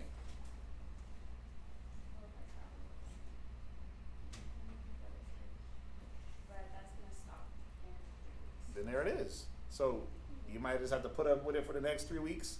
But in that time, what do? You fortify your mind. You study. You watch class. You don't give in to those spirits there. You know, it's just like what? Lot in Sodom and Gomorrah. Where what? He didn't give in to the Sodomites and become one of them. Oh, you know what I'm saying? Mm-hmm. You know what you can do? Since you do kind of got to go, I would go. And I'm going to tell you why I would go. Because I would go for the purpose of, like, Romans 12:3. It says it says you're supposed to prove what is that good. Yep. So I will go just for the sake to prove to, like me, I will go to prove to myself what's real, what's true. You know what I'm saying? I'm sure you already like kind of like It's see already what's proven real though. and true. It's already proven because But it's like, yeah. But it's like you could go now, like since your mind and your you know your mind is different, your spirit's different. You can go there with the intent not to be taught, but literally just to Let me not burn the bridge. Let me not burn the bridge with my family. yeah. Because it's not about burning bridges. right? It's not about burning bridges. That's not what this class is about. It's not about cutting off family and being isolated and alienated, but this is about what? What does Yahawashi expect from us? What does he want us to do? What do we expect from him? What do we expect from our families? Do we look at our families for really what they are? Yeah. You see that? So this ain't a burn bridger. This is a let me fortify my mind even if I have to be around them. Let me fortify my mind to deal with them. And sometimes it does take you separating, getting strong. I could go around any one of my family. It don't matter. From the most biblical scholared family member to the most base in knowledge family. And guess what? I'm gonna be the same person. I'm gonna sit with them, rap to them, talk about old times, have fun, do whatever they, hang out, do whatever they want to do, eat some food. And I'm just the same old guy to them, right? But I'm not gonna let them drag me into what they're into, so to speak. You see what I'm saying? Or feel bad because I'm not into what they're into. That's the men that work in the mall, our mind every day is steady being more and more grounded and fortified because we see everything. We see the filth, we see old lifestyles, we see old ways of thinking. But that's what it is. It's like, okay, we survived them all. We didn't survive them all necessarily in what we were able to sell or not able to sell. We survived them all and not falling back into old habits. So right. Yeah, it's like, perfect. It's like brothers in the mall. A lot of the old habits pop up in that mall. But you're in there because you're strong enough to fight that old habit. Okay. Some brothers got lust problems. But think about how much scattered ass is walking through the mall. Excuse my language. It's real scattery, right? And if you right. I mean, it is what it is, right? But if you got scattered brain and scattered eyes, guess what you're gonna be doing? You're gonna be chasing after all that. You're gonna be stumbling at the beauty of a woman. You're gonna be stumbling after these whores, right?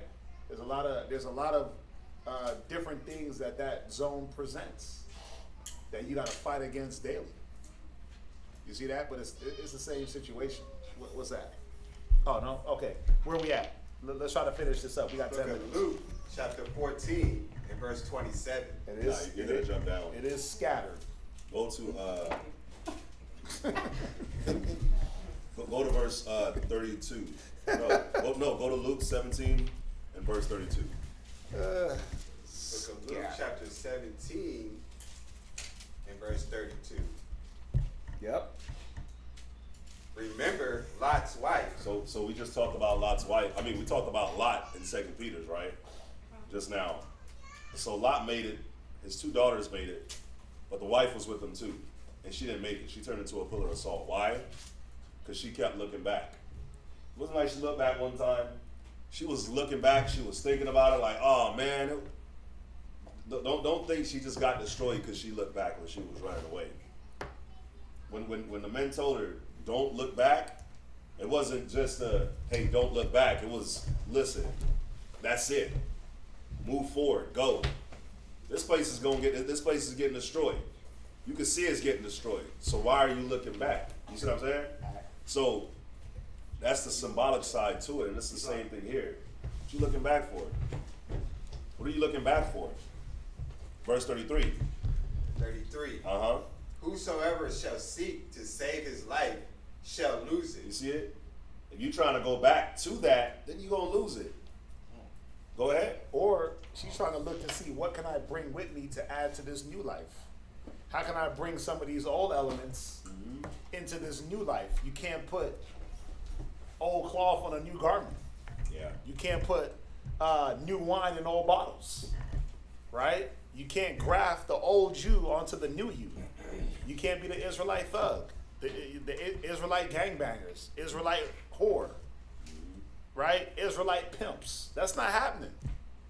You can't have the old life. You can't be the Israelite lazy dude or the Israelite lazy chick. It just doesn't work. So imagine she's thinking on, wait a minute, I'm about to give this up, but I don't want to give this up. How can I bring this with me? And that's How can I bring this with? Because she couldn't stay there. It was being destroyed. So it had to have been what? How can I bring this with me? This lifestyle. These entanglements. Right? But the Most High destroyed her for that. Because like that new wine in old bottles, it said that those bottles will burst. You know, it's funny. That's why it says, that's why that verse 33, Yeah. so shall seek to save his life. Yeah. Because that's what she was doing. Yep. While she was running. Not save carnal things, but save her way Yeah. of doing things. Of doing things. Like, why? Save her mind, like, Why is this being destroyed? What's so wrong about it? exactly. Like, Sodom and Gomorrah didn't just get destroyed. Why for is the things this? that was there. Why is this being taken from us? What's so bad about it? Yeah. See, it's how you look at things, and sometimes you say, "Well, why is my family being separated from me? What's so bad about them?" But then you go back around them and you burst. You burst. They make you burst. How? Because they start going back and forth in the Bible, and you don't know what the hell you're doing. I always say it. For some of them, they're better Christians than you are Israelites. They know how to get to Galatians quick to prove that salvation is for everybody. They know how to get to Galatians. They know how to get to their Romans, right? They'll go. They got daggers, and you fumbling around like, what's that? What's that one scripture in Isaiah? It's Isaiah. What's the one in that? And they like, nope. Let's go to Acts 2. Well, it says this in Galatians. Well, John 3:16. They're like daggering you. And you barely could even think about where to go next, how to combat. And you end up bursting with anger. You burst with doubt. You burst with fear. It's the same concept. Yeah. Right? Go ahead. Go to Mark 3:21. Oh, no, finish that and then go to Mark 3:21. And whosoever shall lose his life shall preserve it. And whosoever shall lose his life shall preserve it, right? Again, it goes with the topic. Lose to gain. So if you're willing to lose, then yeah, on the back end, you may gain. If you're willing to lose them, then guess what? You got to make that separation to be able to lose so that on the back end, they can look and see what's going on and see the changes. That way you can gain. But in the meantime, go to this. I remember when I first came into the truth, I had to wrestle with this. I was a family guy. I got a lot of cousins, all around my age. Had some younger, but the ones I hung out with, a lot of younger cousins, and when I first got in the truth, and I literally stopped coming around, they were mad. You just cut us off, and you don't even come around, and I was hearing all that, and I felt bad. But I look at now, those same cousins, we all older, we in our 30s and 40s. They can literally come to me, and we can talk about things, and I can give them wisdom. I can instruct. I can help my cousin with her marriage. I can help my little brother with his situations. I can help this cousin and this family member. I can talk to my pops on a certain level. I can deal with my mom's situations and give her solid counsel. But imagine if I would have bended to their will early in the game. I would have nothing to offer them. That's what you got to ask yourself. I always say this. If your family member walked into the school right now, what example would you be? Do you want to be the example of bending to their will or sacrificing for the Most High in Christ? And what do you got to offer them as an example if they did walk in right now? I mean, I know I could teach my family. Just like how y'all are sitting right here, I could get all my family in a room and drop the Bible on them. Boom. Could you do it? Could you sit your family down? Family meeting, right? And you sit them down and say, listen, get your Bibles. We need to talk. Could you do that? And if you can't, that means that you haven't put yourself in a position to have more to offer them. You might be able to do it to a level. But what does that mean? I got to keep sacrificing that time to build me so later I can build them. Wife, he ain't got time to mess around with you and take you to the movies and do all that right now. Let him build himself. Let him build up. That way when the walls start caving in around y'all, he got something to offer. He got a way to build those walls and keep things afloat. Don't all you do is study. You be shit. Huh. You better be happy that's what he's doing, or you want a nigga that's on video games all day.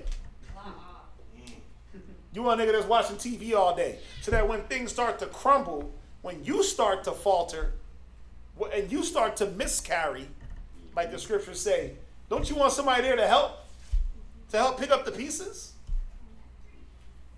A lot of us don't want solutions. That's the problem. A lot of us want to pine away and just pine away in nothing. But the man you're with, he's studying. He's putting himself in a position that if things start to happen around him, and if things start to falter, he's got a way to keep things upright. Where we at? Read that Mark. Mark 3:21. Chapter 3, verse 21. And when his friends heard of it, they went out to lay hold on him. So real quick, this was Christ. This was Christ that was speaking. And Can you go back to, wait, real quick. Can you go back to the one? We just got to go to this one. You have to go to this one. I lay down my life. Go to John. John chapter 10 verse 11. We gotta hit this because this is gonna solidify this point. That we'll jump to this last scripture. Yeah, we gotta go to John 10. We gotta go here, man, because it's just gonna highlight what I was just now saying.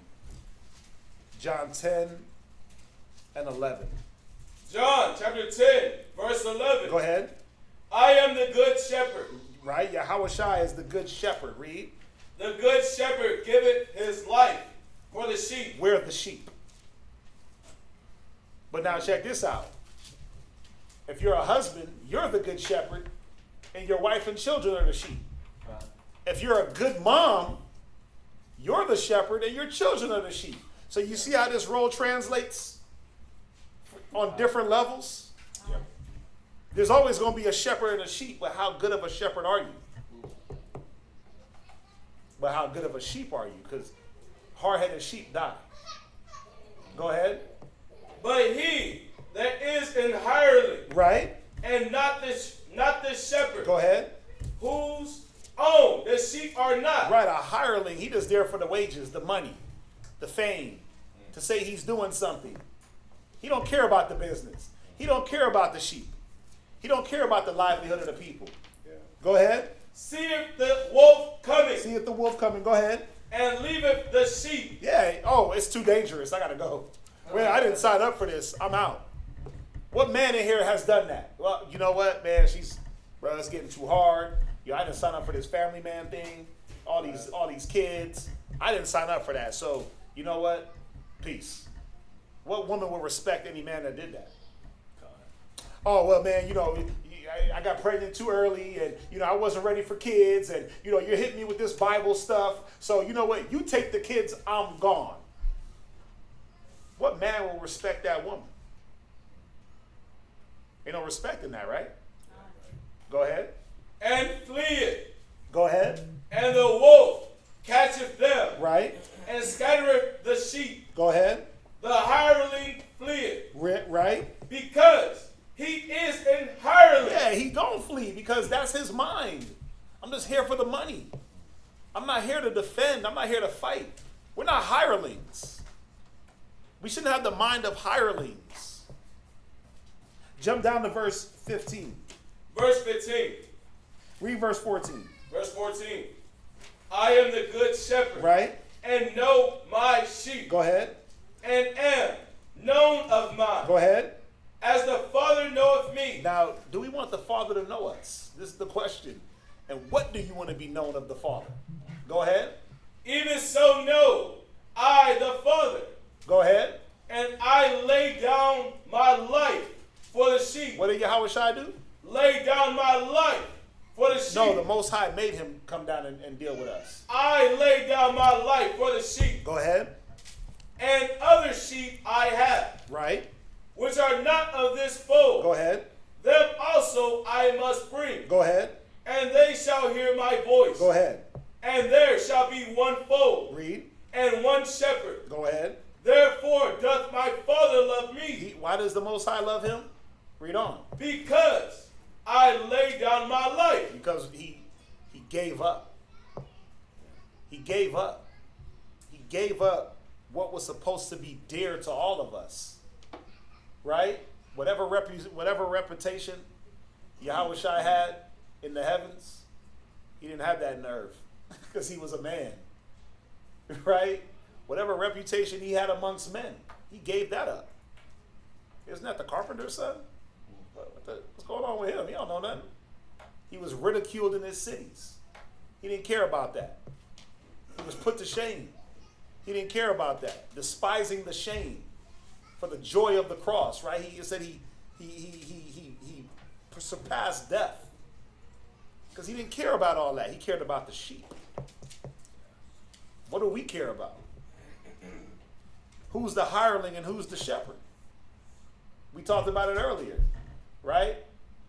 Now there's different positions to play. What position do we want to play? Sheep, shepherd, hireling, shepherd.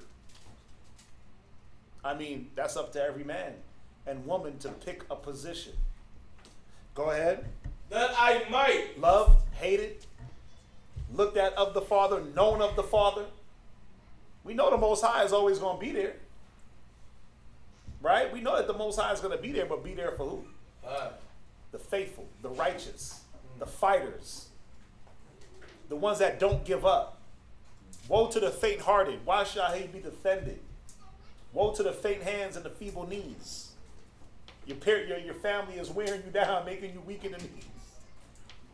Your friends, they wear you down because they get to go hang out and you want to go hang out. You sound like a big kid, man. Man, they get to go over and hang out and I got to go to class. Oh. Wah, wah, wah. I mean, that's the mind of Lot. That's the mind of Lot's wife. It's funny. Who was I talking to today? It was Zion. I was talking to Zion yesterday just about this life, the life that we chose, and the way we got to go through it, and the way the Most High has us go through things. And you look back and you look at it and you're like, man, like I didn't imagine that my life at this age would be how it is. And then you look and you say, man, at this age I could be getting into so much trouble. Easy. Yep. And the Most High find a way to do what? Keep you out of trouble. Keep you preserved. Brothers, oh, I got to go to the mall today. Wah, wah, wah. Okay, yeah, good. He's locking you up in that mall, keeping you safe. Yeah. But it's up to you to do the things to fight. I got to babysit my kid. But you know what? The Most High is locking you up in that house, keeping you safe. Man, I got to sit at home all day and, be a homemaker. Hell yeah. Most High is doing what? Keeping you safe. You could be in them lanes, getting in trouble.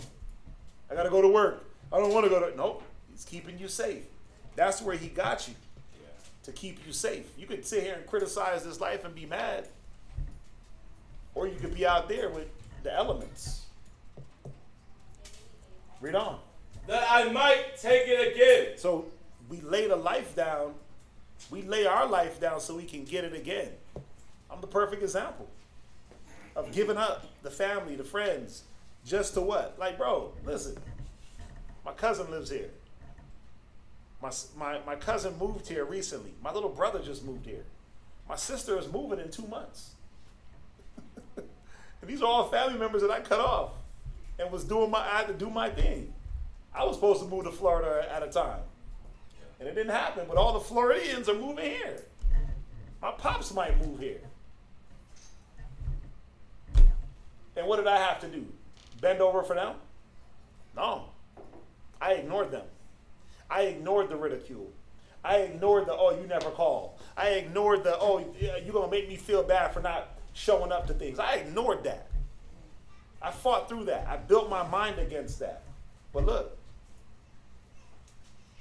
now everybody's coming. Here we are.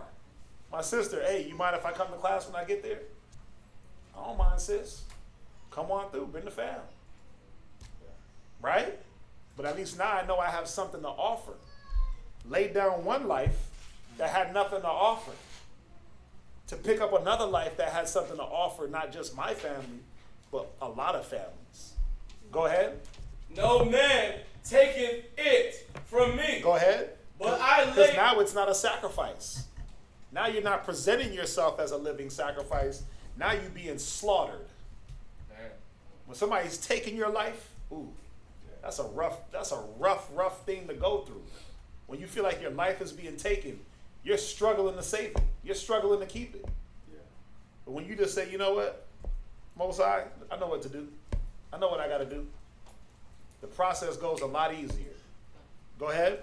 But I lay it down. Right. Of myself. Of what? Myself. If there first be a willing mind, then it is accepted. Most High will accept that sacrifice, but he won't if you got to take it. If you got to take that life, that's just a burnt sacrifice, burnt up in the altar. That's just going to burn away. We want those willing offerings, those heave and wave offerings, those peace offerings. Go ahead. I have power to lay it down. We all got the power, but do we want to exercise that power? Some of us are scared. Some of us are reluctant, bashful. Go ahead. And I have power to take it again. That's the part that we misunderstand. That as quickly as you can put it down is as quickly as you can take it up. You have the power. But you can't exercise one power unless you exercise the other power. You can't pick your life up until you lay it down. You can't live your life until you end your life. Don't you get it? You ain't really living until you stop being the old man. The drug abuser, the woman abuser, the liar, the thief, the cheat, the stealer, the deceiver. That ain't living. Right? You are suffering. He said, it's better to suffer. He said, suffer for righteousness' sake. Don't suffer as a murderer, idolater, covetous, right? Suffer for righteousness' sake. Either way, there's going to be a suffering. Go ahead. This commandment have I received of my Father. And this is the commandment he's given us. It wasn't that Yahawashi got it and that was, oh, well, Yahawashi got that. That's what he got from his pops. Yeah, I didn't get that one. I didn't get that memo. No, we all got that memo. Present your bodies as a living sacrifice. Holy, pure, and acceptable. This is your reasonable sacrifice. This is what, he said, this is what is within reason. It's reasonable for you to do this. Not for the Most High, but for yourselves. Why do you cut them off? And what do we mean by cut them off? Why do I engraft myself into the Bible and not with what my family is on? Why do I do that? Because it's more beneficial for them. They don't need, it's like sometimes I sit back and I'm like, man, if they only knew, my family only knew the benefit. They only knew. They don't know, but they're starting to get little inklings. When they make the phone call and they chop it up and they talk, they're like, oh, okay. This cat might know something. He ain't that young dude, loud and crazy. I was a loud, crazy cousin. He might know something, right? Where we at? That was verse 18. Right, that's it. Let's end it. Yeah, we got to end it. No, let's go to your last, or you want to just end it? No, we can do that. Mic drop. Bow! I'm dropping the mic. Yeah, you gotta lose to gain. And every loss is not detrimental. Every loss is, remember, one of my favorite scriptures, Jeremiah. What is it? 27. I know the thoughts that I have towards you. 29:11. He said, I know the thoughts that I have towards you, thoughts of peace and not of evil. Every loss, that's not you being stripped butt naked and the Most High wanting you to suffer. A lot of the things we lose are for our benefit. You just don't like to lose. You just don't see the importance. And then what happens is this: when you hit it too early, you got her pregnant, and now you're like, damn, I'm about to be a daddy. I didn't teach her. I didn't show her nothing. And you're like, wait a minute, this chick's a demon. But she's pregnant. So now, what am I faced with? Child support, arguing, child custody, all these different things, right? But she's a demon. Most High let that baby get swallowed up in her gut. You lose from that. You can sit there and cry and say, oh, I lost my child. Or you can look and say, man, Barakatah Yahawashi, he let me get away from a demon. He let me not be locked down with 18 years of child support and custody battles and arguing and fighting and raising a child in chaos. There's two ways to look at things, man. I choose to look at that in the latter, right? So remember, it's how we look at the loss, how we move towards loss, and every loss is not a loss. And whatever you lose, he said it. Any man giving up houses, wives, mothers, this, he said you'll receive 100-fold in this life and in the life to come. So he'll give you back those things. Go just read the story of Job. He took everything from Job. Then he gave him back everything 7-fold. You'll get back the things you need, and they'll be prosperous. They'll work for you. They'll work for you to be able to move seamlessly in this truth. Because that's the mission. The mission is to be able to grow and abound in the truth, not to stay stagnant in the world. Khan? Any questions before we end it on that topic? Real quick, Damon, he asked about why we don't do birthdays. She put the class in the link, the birthday class. Go ahead and watch that. But it's just not a Hebrew custom. It never was. It wasn't a Hebrew custom. So we don't celebrate birthdays. And this is the thing. If we were to celebrate birthdays, we would have the prototype on how to do that. It would mention, and Yahawashi, he turned 1 and they blew out candles. And when Yahawashi turned 2, they took him up to the mountain and they let him go ride on a donkey. And when he turned 3, they took him skydiving. And when he turned 4, they let him go swimming. We would read about these things, right? We would read about Yahawashi, right? Every year we would read about his birthday if that was some other great man in the scriptures. We don't read about David's birthdays. We don't read about Solomon's birthday. We don't read about birthdays for these great men or women. You don't read about us doing them. How do you get the age of people if not? Well, to celebrate a birthday and to acknowledge a birth date, it's two different things. Like, I don't do my kid's birthday, but I know their ages. Yeah. You don't have to know someone's age doesn't mean you have to celebrate a birth in that way, the way we were taught to celebrate birth. Do we acknowledge another year? Of course. You acknowledge a year, because the reason why we kept track is because in these times, biblical times, a 12-year-old was considered a man at these times. So we had to know when they turned 12, But to celebrate birthdays the way we've been taught, cakes, candles, balloons, take the whole month, the Scorpio season, hit Vegas, get sloppy drunk, bar hop until you pass out, vomit on everybody. That's not what we do. That's not what we did. Okay? So the link to that class is in there. I mean, y'all can watch that. I mean, I did that class a while ago. I feel like that thing right there is going to stand the test of time. All these debunkers. Ain't nobody try to debunk that one yet. Because the whole time in the class, I never said it was wrong to acknowledge a birthday. It's just I broke down the different elements of how they taught us to celebrate birthdays. Yeah. 4,000 views, close to. Ain't too bad. Anyway. That it? I'm trying to respect everybody's time. 9:18, I know some cats gotta wake up early and drive, so we definitely want to be mindful of the time.